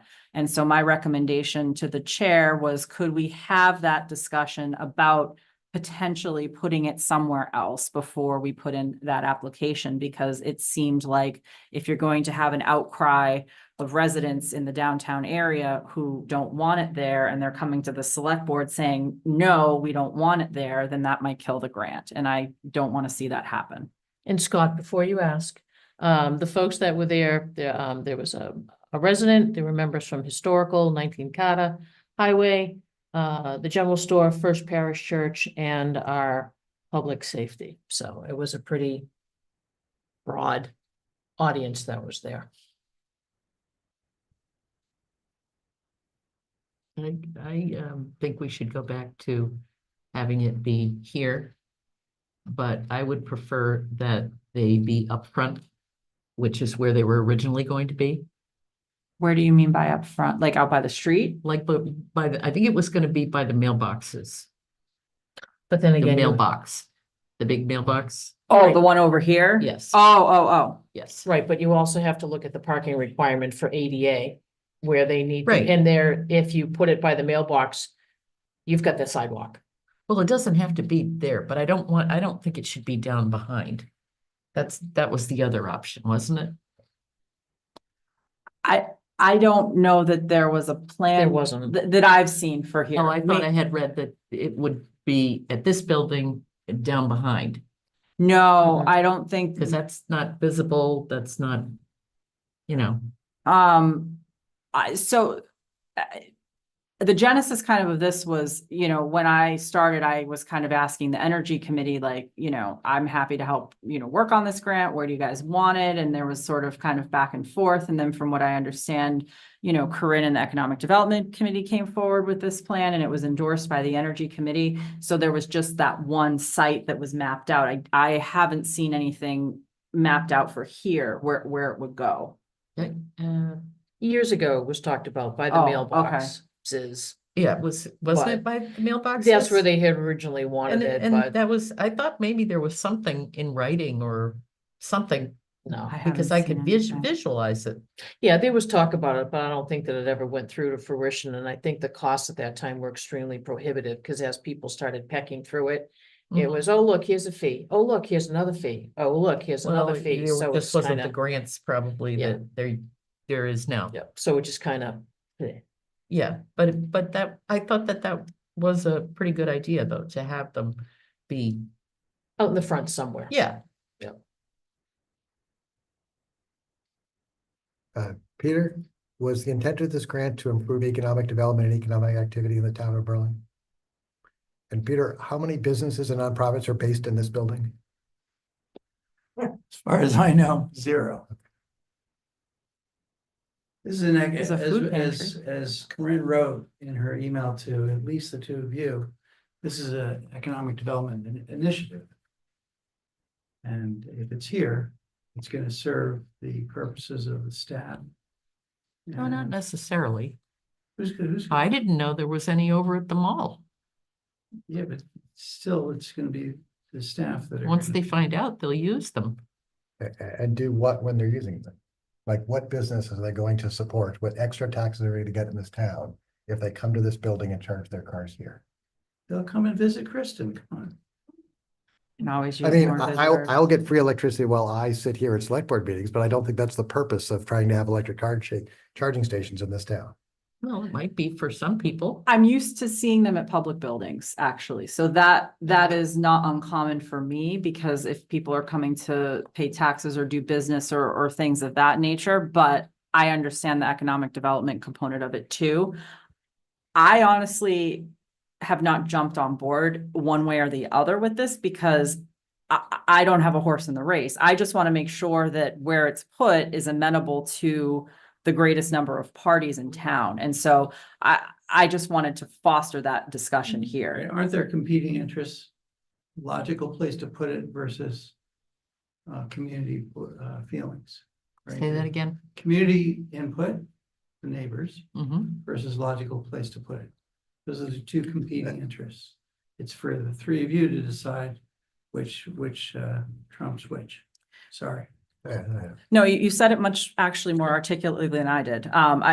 It's really a policy decision and that's why it's not for me to say. I just wanted to bring those concerns forward to the board. I mean, if Do we're we- hearing from the businesses and the community groups in the center of town, that they don't believe this will add to bringing people there, then it doesn't serve its purpose and we should just withdraw the grant.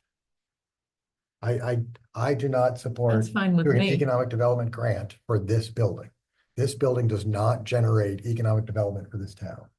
Well, but if you take away that part of it, it But- may be convenient for some, But the purpose of There's the only grant is two. economic development. two of them. Right, but it's still economic development. In 10 years of owning an electric car, I have only once in my life gone to a public building for charging. And it was only because I had to on that particular ride, and I didn't get out of the car the entire time I was charging. I generally look for businesses and places that have electric charging stations, and when I am charging, buy things from those stores. I have to go in there and let them know that I'm there because there's a charger there. Now, we don't do this for me, but that either we're doing something to electronize or we just don't do it. But let's be real too. You put it in the center of town. The general store closes at 7 earlier on a Sunday. They're not gonna go skipping into 19 Carter if 19 Carter's closed. They're not going into a church. Library has hours, so what money are Every- you drawing into the town? if Every it's in the business center I've of been to town? has hours. There's not places that are open 24. You don't need to have an electric car. The mall, Solomon Palm Mall is not open 24/7, and they thought it added economic Well, development by what having would you like chargers to there. see happen? I would like to see chargers in the center of town, especially if they don't cost the town any money. But if it's going to be that contentious, if the people in the center of town It don't think is. it adds it, and then we just withdraw it. So Peg mentioned that there was a broad spectrum of people at the meeting. I know highway, fire, police are supportive of this. I think neighbors are of the sort that say, not in my backyard. They're Mhm. fearful of Mhm. lots. And I cannot imagine that we're gonna have a lot of radio playing, smoking, weed smoking people charging their cars. I just don't, it's just not our. Well, they wouldn't community. be doing it if it was in this parking lot, probably. I think it was more noise from people talking on cell phones, not necessarily doing. Well, and people You hanging know, around smoking too. I mean, that marijuana. was it. And plus, They're gonna be productive, whatever they're doing. right, I mean, I think too, that people we're looking at the aesthetics of it, with Complete Streets, you wanted, the hometown of it, and all of a sudden you've got insert how many, Two cars.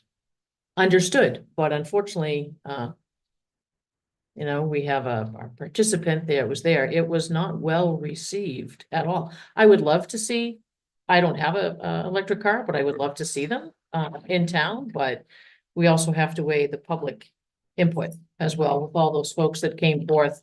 And it just wasn't one person that said no, it pretty much was round the table.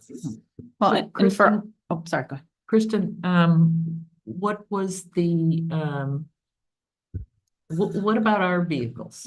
Well, I was just gonna say, for argument's sake, there is a public benefit to charging stations that is in addition to a potential economic development benefit in that, you're providing a service to the public as well. So I see if you were to do it here, you are providing a service not only to the residents, but you're also providing stations that potentially could be used for future electric vehicles for police and fire. So there's that And that's why I possibility. think originally it may have been discussed to have it here. Okay. I don't think it was for economic Mm-mm. The development. grant specifically is for economic development. I believe an electric car charging station is a public service. It would help us buy more electric vehicles. I think it's but the purpose of this grant was economic development. Did We're National, not gonna do economic development with an economic development How do you feel, grant, then we Peg? should just withdraw it. I didn't think National Grid limited it to economic I development. don't think they limited it, but they encouraged it, or that was the motive behind it. We'd have to clarify that, but our mission is economic development. The EDC. Mhm. National Grid's just giving rebates for installing the, And as Chief Sargent said earlier this evening, he's gonna get his extension cord, being Cloco, and plug it in. Mhm. That's the way that the fire and police will handle it. For not 70,000 apiece. For $100 a piece, or $500 a piece, or $1,000. So, What if you discussed it with public safety, Kristen, to see how much gauge their interest? oh, they were very interested initially in having it here when I talked to them. And then Chief did say tonight he had looked into it a little bit more. And there is the option of doing something cheaper. So, I think it really was just for the vehicles here, because then we kept thinking, well, there might be a way to, let the public use it and make some money. but that's a conversation I seem to remember. I mean, I do see our walkability improving with complete streets, and I would love to see us go the next step and improve that intersection. Now I'm like disoriented over here. Thank you, Sue. She's my compass tonight. Improve that intersection so you could actually have that walkability, which I think would improve use if you're talking about, you know, using it for downtown businesses. But that's another complete streets grant. So that's a ways down the road. Right, and you also have to look at how the streets are gonna go. Because, you know, is it one way up one road, one way down the other road, two ways up? How are people gonna know if, and again, let's just pretend that Woodward comes this way, so where am I? So, so the complete streets. Did you discuss the complete streets with this group? That was the that you whole met point of with? that was the whole point of. And how of did they meeting feel them. about that? They were fine with complete streets, Okay. but it was, you know, the discussion of what do you do with the roads? Do you make it like we had before where it was, what, one way coming this way down Woodward, one way going up, We did whatever that road but is? nobody liked it. Well, there was discussion that, so now if you put a charging station there with a street that's meant to go this way, but people don't understand and they're pulling in and causing issues that way, so that's just where the conundrum came out of. I don't think that the people were necessarily not in favor of a charging station, they were just not in favor of having it in the middle of town, that they would prefer for safety's sake to have it here, where there is generally always somebody here. Eric told me that traffic, police and fire were for this. Did they change their position? I believe they're forward. I will not answer for him, and I cannot answer for him. So there's somebody in the room that was there? Yeah, both chiefs. No, somebody right now that we could chat with. Peg, you were at that meeting. And I was at that meeting, yeah. I was there. Debbie, what's your input? What Eric, can you add? Eric was in favor of having them here. Mhm. He spoke quite strongly against having them in their town. He was concerned about the ADA requirement. Now that's Correct. coming back, the ADA concerns with the new changing regulations, Correct. which by the way, CMRPC sent an email that they have come out. Okay. Concerned about space needed around it and the way that the streets are sort of crooked downtown, and that he thought it would take up a lot of parking in the middle of town when we were trying to maximize parking. Right. And there was, Big streets and then the biking. Right. And the sidewalk. and there were concerns from the church that not to put it on the corner, but now if you put it there, you would take up church property. So that's, I mean, it was nice to have all these folks that were there because all these comments were coming out that either no one had thought of or no one had asked or no one brought them forward. So the church, I don't think, was initially very interested in losing any part of the land, whether it was for parking, sidewalks, or even a EV station. Well, the other challenge, or thing that was brought up, I think, at the meeting was that this isn't actually very far from the center of town. Right. It's like a block. Mm-hmm. Evie, would you mind coming forward if that's okay through the chair so that Sure. you could be heard? There you go, have a seat over there. Yeah, just because you can't, no one can hear you from the audience. Peter, I mean, just remembering the meeting, sharing the meeting. share away. I think that was another factor that came up was, it was a complete streets meeting, so we were talking about how to make it easier to navigate in the center of town. We talked about the one ways, we talked about sidewalks, we talked about safety. Eric and Chief Mike. Chief Mike were very safety oriented, of course. And I think the general opinion was that people would definitely park here and walk into the center. But It's not that far. a problem. Yeah. Perception is everything. Once you sort of figure out that you can walk those whatever 100 yards. That it would be, and they just felt it would be safer. I think that ADA thing was a clincher then. It's like, we have to leave all this space around and then we'll be there to help people. That's my memory of the meeting. So where would you, I'm a little confused where you would put those chargers here. In front, we get it. Mailboxes are out of the question, I think. I don't know, So- maybe you put them where the cruisers park now. It has to I be don't close enough to the building so that you could run the electrical. I know that. We did it up against the buildings. Yeah. When we did it in Leicester at the library and the town hall. So it does need to be near, it can't be like in the back of the parking lot. So I think it would skew the numbers.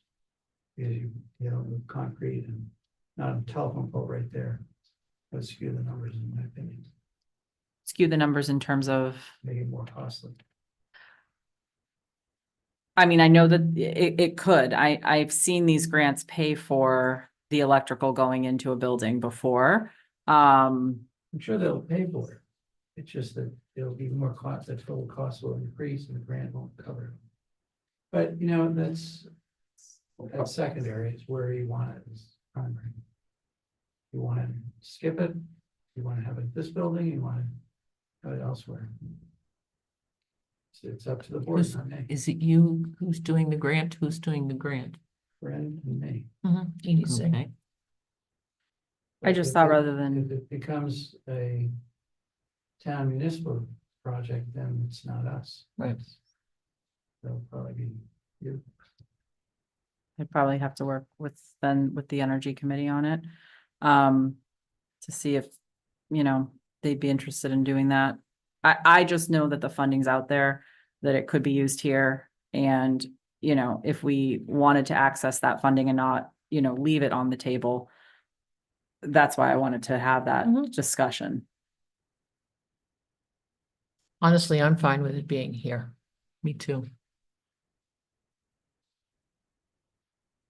So then do you continue to go forth with the No, grant? It's here because it's not an economic development initiative. Well, it is, you know, Cause you have to walk to the general store. Is that it? No. it's Well, not a what center else is town. there in the center of town? Just the general store and the lumber store and the bank. Well, there isn't gonna be, I mean.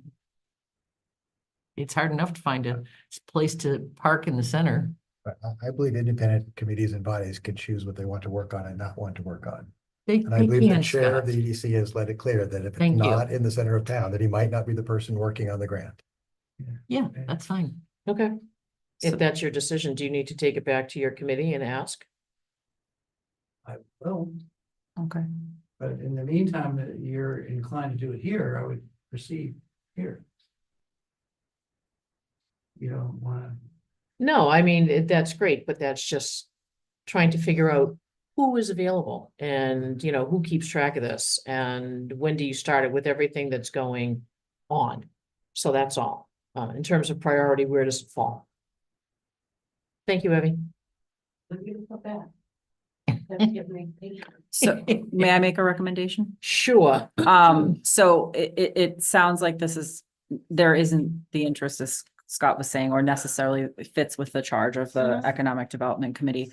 So if that's the case and the will of the board is to not have it in the downtown, then I think the next step would be for probably me to approach the Energy Committee and engage their interest in working with me to try to put in an application to do it here. That sounds fine. Mm-hmm. Yeah. Alright. Yeah. And the next energy meeting is Tomorrow. canceled. Oh, it got canceled? I did not know. Yeah, I just looked up my town government and it says canceled for tomorrow because you have two of the members that are voting people. Oh, okay, It's voting day. that's right. Mhm. Yeah, All right. I forgot. Did Well- did forget that. I mean, Peter, I appreciate everything that you and Corinne did, you know, on this, but, you know, Kristen and I wanted you to come and hear, and thank you, Evie, for your input as well, that, I think if you had gone out and done the public input, probably would have been just as shocked as we were, to hear an entire room go, no. So. Yeah, Okay. it was overwhelming. I was surprised. I didn't anticipate that. But it does highlight, you know, the importance of doing, I think, that public outreach, you know, upfront. I think when we had the gas line coming through here, everybody was opposed to it, it was in their backyard. I think it's just not in my backyard. But Well, people don't like change either. Not my center of sometimes. town. I mean, when we did those one-way Yeah. roads, people didn't like that either. All right, well, I mean, So- we'll figure out the next energy meeting and talk to them and go from there. But again, please thank Corinne for all her time and all your time that you put into this. Anytime. All right, Good night. safe ride home. Thanks. All right, so while Evie is here, is there anything that we can move on the agenda to take care of? It's the next I item. think it's All the right. next item, yeah. Okay, So rather than launch into my spiel about what we have left for ARPA money, let's talk about Evie's change request. I already briefed them that we got the one quote for $38,000. We did reach back out to Ramos to find out why they did not bid. They don't have any administrative staff. So unfortunately, when we have to put together a procurement package that requires a fuller response, they didn't have the capacity to do it. Hmm. However, they could do it on a smaller scale, just the interior staircase, and then you had a proposal to do a few other items. And I think there was some questions about, instead of carpeting on the interior stairs, could you finish them? Or refinish them, rather, sorry. Refinish them. Okay, I believe Harvard's town hall has no carpeting and it's been refinished and it looks gorgeous. At least the last time I was there. okay.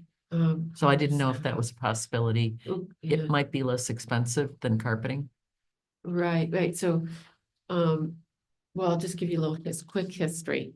So, in 2012, we went through this whole process of what to do with those stairs, and it sort of followed the slipping and falling of a number of people. Hmm. So what happens is, I don't know Harvard's situation, but in our situation, as you know, you come in and when it's snowy or rainy or your feet are wet, and you go right up the stairs and it's wet and slippery. Yeah, So we considered, those Runners. those pads that you just stick on, right? But we talked to a whole bunch of people and figured out that the runners would be great. So we approved that, and you approved it, everybody approved it. And we installed them. We installed the runner in all the stairs, the back stairs inside and the mhm. spiral stair.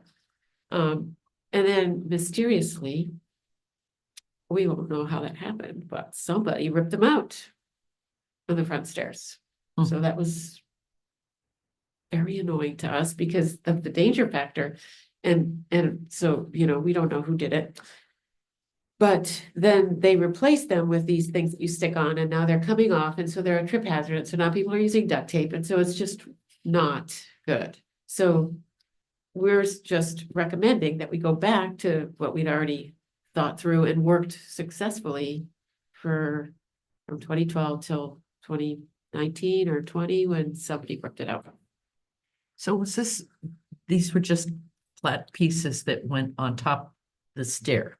So what we had installed, which is what we're proposing to reinstall, is a runner that is tacked down. Yeah. Goes up. in. Oh, so, okay, both Up the whole front way. and the top. of Yeah, the and so stair. it's perfect because, any wetness or snow that's on your feet, and you're always trudging in there with snow, like in the winter. Mhm. It just absorbed right in there, so there was no more falling. It was really quite scary before, we Okay. had so many people in there for, I don't know what Harvard does, but yeah, I wonder what they do. when I was there, it wasn't wet out, so. Yeah, I wanna maybe do it's the- not a public, does it have a public space at the top? Yeah, Like a big room? we had our NVRDD meetings Yeah. there. Because for it a while. looks gorgeous if it's Yeah. just wood, but I just would not. I saw that woman fall. I don't want to have it happen again. Yeah, So you're asking for 15,000? Well, To- you guys had approved 15,000 to do the painting, Mm-hmm. and you'd voted to use the ARPA money, so. Mhm. So when that big quote came in, the committee was like, Oops. that's not gonna work. But we really have in mind to get that building back up and running to previous pre-COVID levels.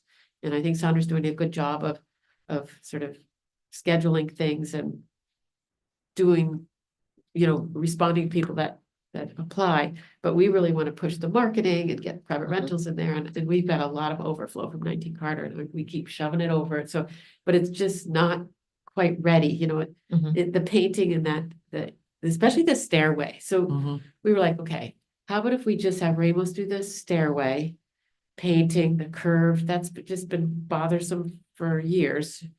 And this carpeting, so that brings us, that 7,500, which is under the 10,000, which is the requirement. And the 2,500 is carpeting, that's a whole separate thing, right? So that's under 10. And then if we could just keep the 5 for all of the other, the building has not been maintained. There's windows that are broken, there's windows that don't open, there's the back door that doesn't shut right and by Faith's side. So if we could just keep that money for us to use to fix it, to get it a little bit back up, and it's not everything, but it's maybe Would that have to be itemized as far as? Yeah, the one thing I was gonna say is either you have to make sure you spend it by December 31st. Oh, Or, I mean, you go on a little spending spree, Yeah. or you would have to itemize it and we would have to just obligate it under an agreement basically between the select board and the 1870 committee, because ARPA funding has gotten fun. okay, And we have to have all funds obligated by the end of the calendar year, which Okay. means we would have to enter into an agreement. okay. So So you're sooner still is better. looking- You're still looking just for 15, not for the 38, correct? Correct. So we scratched the 38 because I think we can do better use of that money that you allocated. And we just want to get this place going. So I'd be happy to talk to the committee. I think that we have the 75 from Ramos. We can get them to write it up officially. I have it in writing, but it's my writing because of their words. And we have- insurance as insuring We the can get town. all of that.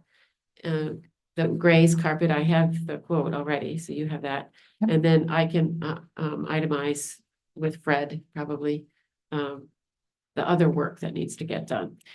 Oh, and one thing that does count as being obligated is signing a proposal or a purchase order too. So if we can at least, even if they can't do the work by Mhm. December 31st, if we can enter into some type of agreement and you and I can discuss that. Okay, that'd be great. Yeah, I'd love to get that back door. They put Velcro on it to keep it shut. It's like, oh. my God. Better than How's the duct lock tape. work with that? Duct tape, Velcro. That's where I mean, I won't decide everything myself, but I would say, let's just get the building doors. Well, there's a safety aspect too, that you have to look at Yeah. that. You don't want somebody realizing it's like- jiggle, jiggle, jiggle. Right, safety, the doors, the stairs, if we're gonna use that building a lot, which we would like to return to those pre-COVID numbers, then we just want to have it snug. But And- since the original 15K was allocated for interior painting by the board, obviously this is a change. So that's why it's back before you. Okay. So you're looking for a motion to talk about how the same 15,000 will be reallocated to do different Correct. jobs. Okay. The spreadsheet does show that of the 15,000, 5,600 has already been spent. Do you know what has been spent on? 5,600 has been spent. Project 21, interior painting, final appropriation 15,000, funds expended $5,676 for 9,324 left, according to the spreadsheet in the board packet. Let me take a look at that. That sounds like potential error on my part.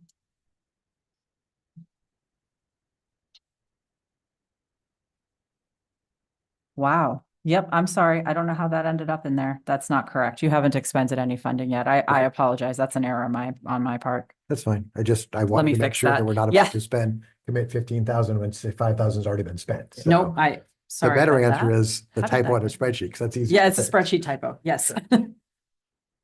Thank you, Scott. All right. So can I get a motion? I would gladly move to reallocate the 15,000 to those 3 smaller projects. Second. Any other discussion? Hearing none, I'll take a vote. All in favor? Aye. Aye. Thank Thank you, you. Sevi. We're on it. We'll be in touch. Okay. All right, so intermunicipal agreements. Yes, so I have them with council right now, looking at them. We may or may not have to do a fourth, depending on what's going on here with 1870. The good news is I was able to steal a template. Mhm. So that's a good thing. I'm just making sure because it did come from another community that it meets all of the things because I didn't come from council.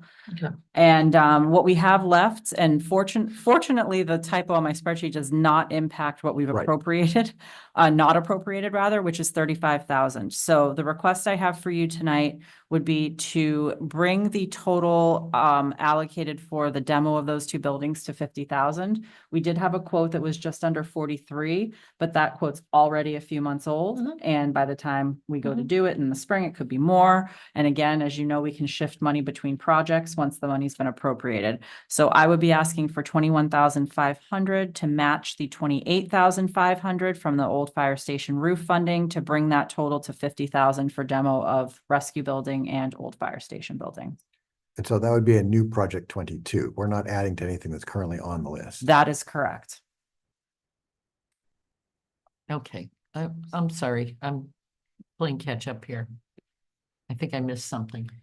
So we talked about, so we've got $35,723.15. If you look at the green line down at the bottom, funds remaining to be appropriated. Yep, So we need to appropriate those funds or we lose them. okay, So my recommendation is right now to take 21,500 of those funds and put them towards the cost for demolition of the two buildings Okay. over here.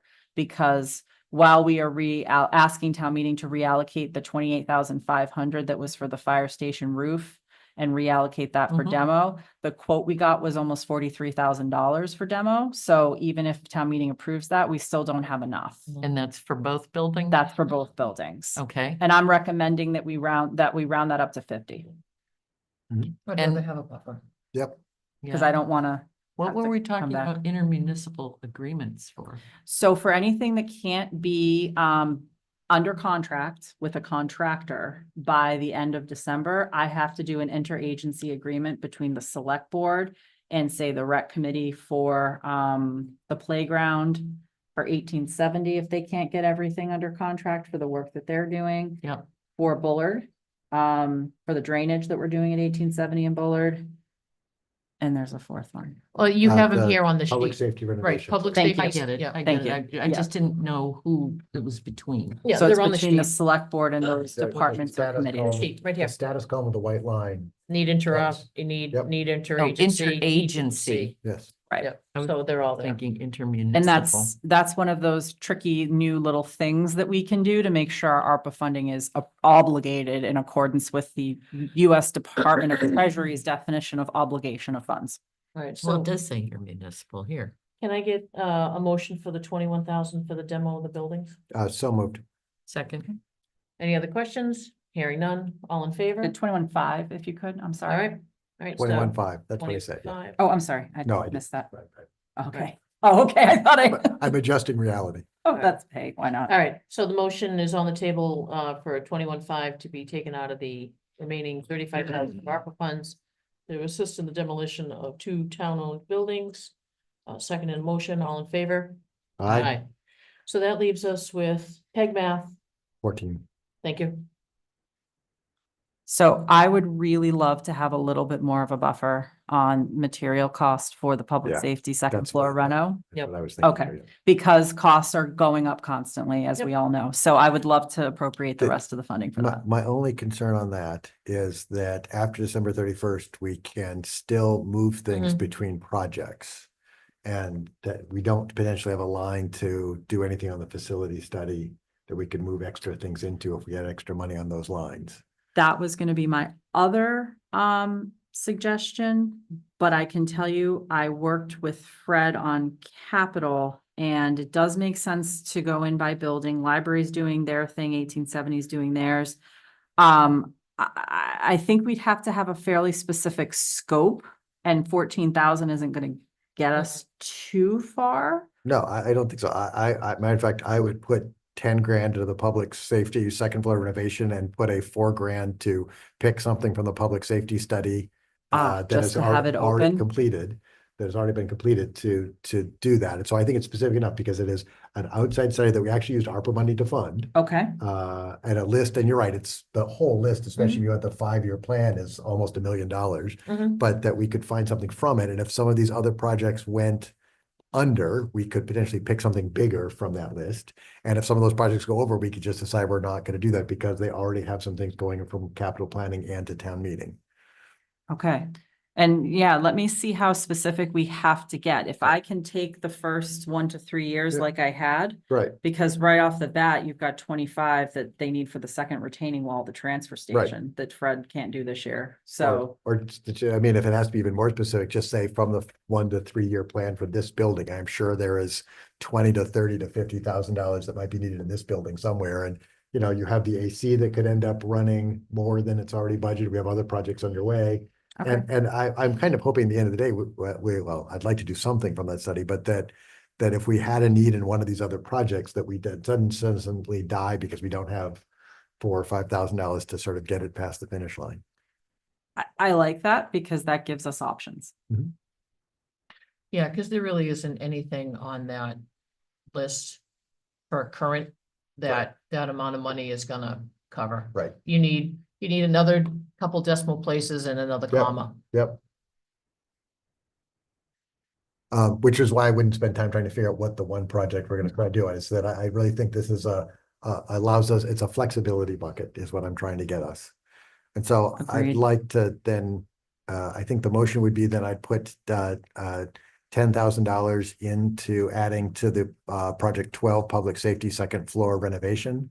And then a new project 23, which would be, and you can work on the wording, but a project from the public safety study to find something there to do. Well, and don't forget too, I mean, where some of that money could be used, where they talk about we need light bulbs, we need windows, we need caulking. Right, I was gonna say, it could, and 1870 Town Hall is on the Correct. public safety side, so it doesn't stop us from adding more to that project. Either the specific project they've already outlined, or letting them do a few more things that put that building into a better shape. You were gonna say something, Kristen, because I saw your face as I was Right. going down that road. Yeah, I actually think we could say to implement recommendations from the facility study for years 1 to 3 or 0 to 3, Yep. because there was a year 0. Yep. And I'm gonna see if that's specific Yep. enough. Yep. Because then we have options, Well, lots of yeah. options. I mean, because I went through and like the items to repair, it's, you know, insert building name here, has improper caulking and weather stripping. Right. Patch holes with foam insulation, inspect the vents, inspect the windows. So that $4,000-ish, Could Easy. settle us, yeah. easy. And then if for some reason, you know, public safety comes in under, or Bullard comes in under, or whatever, then you shift it over to that project. Okay. All right, so the motion on the table is for out of the $14,000 ARPA money balance, 10,000 to be allocated to the project safety, for public safety for the second floor build out, and then the remaining 4,000 to be used somehow with the, building assessment allocation. Is there a second? Second. All right, any further discussion? Nope. All right, let's move to a vote. All in favor? Aye. Aye. Boom, chuckalaka. So Kristen, will you update that lovely spreadsheet? I sure will, and I'll fix the error as well. Thank you for pointing that out. All right, so we are moving into new business. First up on the list is the consideration of the FY 26 cost of living increase and level spending budget. All right, so I am honestly hesitant to do much right now. But I do believe that folks should still get a COLA, because when you look at where we're headed, and even though things have leveled off from COVID, and I just wanted to give you a little bit of data with regard to the CPI, which of course now my computer is going slow and not opening again. Sorry, give me 1 second.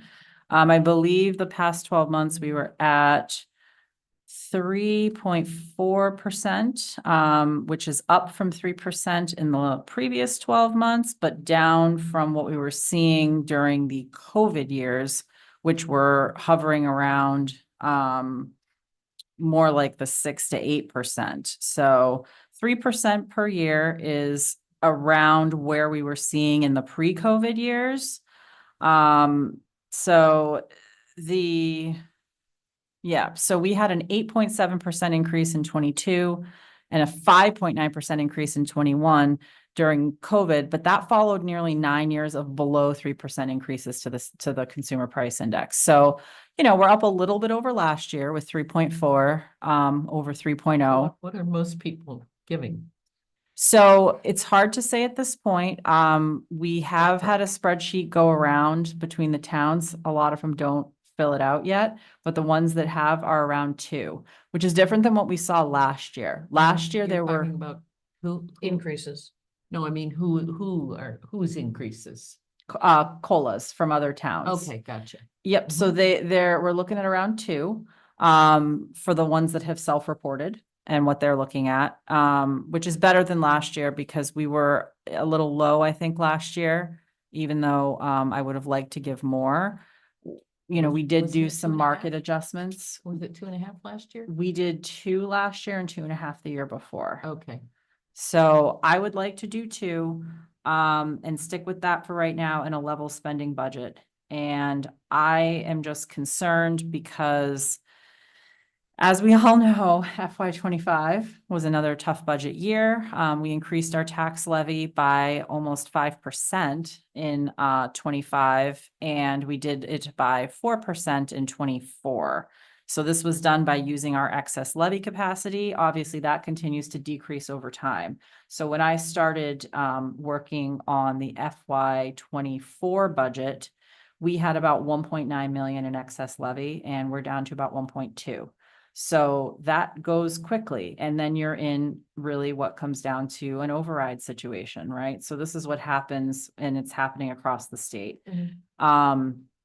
That utilization of excess levy capacity obviously increases taxes, as we've talked about, beyond the expected or typical 2.5%. And it's unsustainable as a long-term approach, due to that limited capacity. We've also been relying on the availability of public safety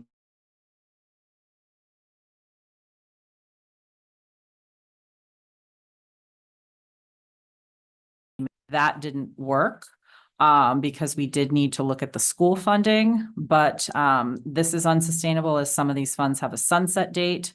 So we need to look again at trying to get wages off of those public safety mitigation funds and use it for one-time revenues like equipment. A new challenge we're looking at is decreasing new growth, which actually is coming in lower for 25 than we even anticipated, which is concerning. So I'm going to have to very conservatively estimate new growth for 26. We're also going to see significant adjustments in property revaluations, property values, and people applying for abatements because we're doing the 5-year reval. So we're going to have to put more money in overlay to potentially cover those abatements. So again, rising education costs, commercial devaluation, it all kind of ties together into a rather gloomy picture, which I wish I didn't have to give. But as a result of that, I would really like to see everybody do level spending. Obviously, there are non-discretionary items that are going to go up, but there needs to be justification from those on behalf of the departments. And, we all know, and this is my June's favorite, estimate. But looking at, what we projected during last year's budget process, you're looking at the average single family home tax bill when we're able to get them out this year of going up by between $650 to $700 based on that 5% raise and appropriate number that we had to do. So we're also looking at the possibility of shifting to a single tax rate after the reval. There's just a number of challenges that we're facing. So kind of keeping all of that in mind as a general overview, this is my recommendation. The Personnel Committee also, I think, a little grudgingly, would have liked to give more, but they do understand the financial realities, and did back the recommendation that I had made to do a 2% right now. And so I'm asking if the select board I will would like back to make it. a motion. Okay, I'll stop. Please. Okay. I'll make a motion to approve the FY 26 COLA at 2% and the level spending budget. Second. Any other questions? Nope. All right, all those in favor? Aye. Aye, and I appreciate Kristen, all those details, because you know what, they're gonna have to come out. So people need to start hearing them now and start hearing them often, that it's not gonna be fun. And can I assume that you'll be writing a letter to everyone about this? Yes, so this is actually from the draft budget memo that goes out Okay. as part of the budget And you package. have to remember that you do have new ears over at the central office. Yes. So hopefully it will go better this year. Oh, yes, there will also be the letter to the schools. Yep, that'll be signed by the select board and FinCom chairs that we'll be Yes. working on too. So you have new ears that will be hearing this year. So, Absolutely. okay. All right, so moving down, consideration of a request for special municipal employee status. So this is a slight change from what we originally thought that it would be after seeking some guidance here. Because we are a small community, we are actually, the individual here who works at the library is seeking to be able to hold multiple municipal positions. And because we are a town of under 3,500, the select board just has to approve that exemption rather than make it a special municipal employee position. So it is actually a vote of the select board to approve literally to approve an exemption for the individual employee whose name isn't on here. What's her name? Thank you. The children's librarian to hold multiple municipal positions. Which, if I understand it, one of those is like as a substitute teacher. in Yes. the schools, yes. Correct. I would so move that we allow her to be, whatever the exemption is, or special municipal employee, that she can hold multiple part-time positions within the town. Thank you. And this was the guidance she received from state ethics when she called as to how that the select board just had to take a vote Mhm. to approve that. Is there a second? Yes, but I still am not certain about this. I talked with Kristen about it this morning. Because of what I'd gone through when I was on school committee, and I was able to do a special, at that time, a special whatever it's called, municipal employee. Right, and I have to look into whether or not, it sounds like regional schools may be able to do that designation, but in this case, fortunately, we have to figure that out for the future. But in this case, we just have to give an exemption, so it's a little bit easier. But what the part I just didn't understand is that only one of the 3 employments is in the town of Berlin. Right, And it says that it would, even in the Mass General Law, it says that it would be of more than one employment in the town or the municipality. And there is only one in Berlin. The other 2 are at the school, which is a regional school district. right. So it may be that the district has to do something as well, but the guidance that she received from state ethics was just that Berlin has to authorize that exemption.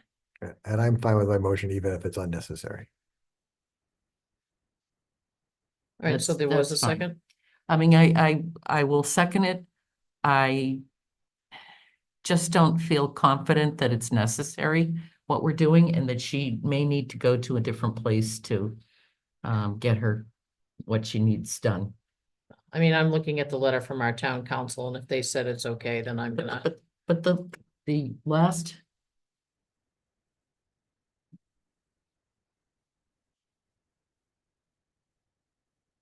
For holding more than one appointed position with said town. She only has one from Berlin. And the state, and it states blah, blah, blah, blah, blah, but well, you know, that's the part that bothers me. So regardless, we can, we'll move on. All right, so a motion and a second. All those in favor? Aye. Aye. Opposed? I'm gonna abstain. How's that? Okay. All set, D? Okay. All right, next up on the agenda is for consideration of an application for 2 one-day special pouring license for Iamalo. Iamalo, thank you, wine cellars to be utilized at 19 Carter on November 21st and January 16th of next year. I want to say when I read it, and I continue to read it as limoncello, I keep. I getting know. Really excited. Done the There's gonna be a same thing. limoncello tasting it, but Sounds but- delicious. does it sound delicious? But I'm assuming the departments have given their feedback and it's fine. I would do a motion that we support the 2 one-day special pour licenses for the Lomalo wine cellars to be utilized at 19 Marshmallow. guys. Thank you, at November 21st and January 16th. Second. All right, any other questions? Hearing none, all those in favor? Aye. Aye. Chris? You and I? Or no, or an abstain? No, I said aye. Oh, okay, all right. Sorry. And then last up came in late change is a consideration of a request to appoint Shifali, Senyal, and Kerry Carlucci as election workers.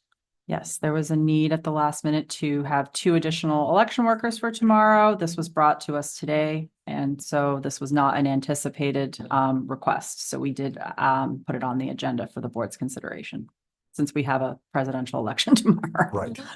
Waiting 2 moved. weeks is not yet. Second. All right, all those in, any other discussion? Hearing none, all in favor? Aye. All right, aye. All righty, we are down to board questions, liaison updates. Scott, go. Any updates on the towers, radio towers? Because normally that's a line on your report. It wasn't this time around. It is. So we finally have a lease agreement that is drafted, and I'm having it reviewed by council. And believe it or not, I just got the comments back today. So tomorrow I'll be reviewing that and forwarding it back to the company. Once we have that lease agreement entered into, hopefully we can move forward with the actual installation of the new equipment. I'm fine then. Chris? I'm just looking at the top here that I wrote down some things that might be well to be put on an agenda. Designate a town building for storage was one thing. And policy on, I had talked about this. I don't know if it's something we could talk about. Policy on town property use for private usage. It came up with the request to have a birthday party down at the gazebo, I think. Mm-hmm. So we, might be well to get a policy put together for it, for when it arises. Don't we have a policy for D? Oh, then permit, don't we have an event policy for use of town property for events? No, I don't think we do. Oh, we don't? Oh, my lord. Thought- We issue Margaret a created one. permit I though. thought Margaret did too. Yeah, I'll try to find it. Okay, we'll do a little digging. Okay, Well, okay, well, whatever. all right, anything else? Is town council rewriting the soil bylaw? Yes, that'll be on Maytown meeting. Okay. Maytown meeting, okay. Thinking December. Okay, All right, and I have nothing. So is there any other business or can I get a motion to adjourn? So moved. All right, all okay. right, all those in favor? Aye. Aye. Thank you very much, everyone. All right, let me log off here. Give me one moment. We are still on YouTube, so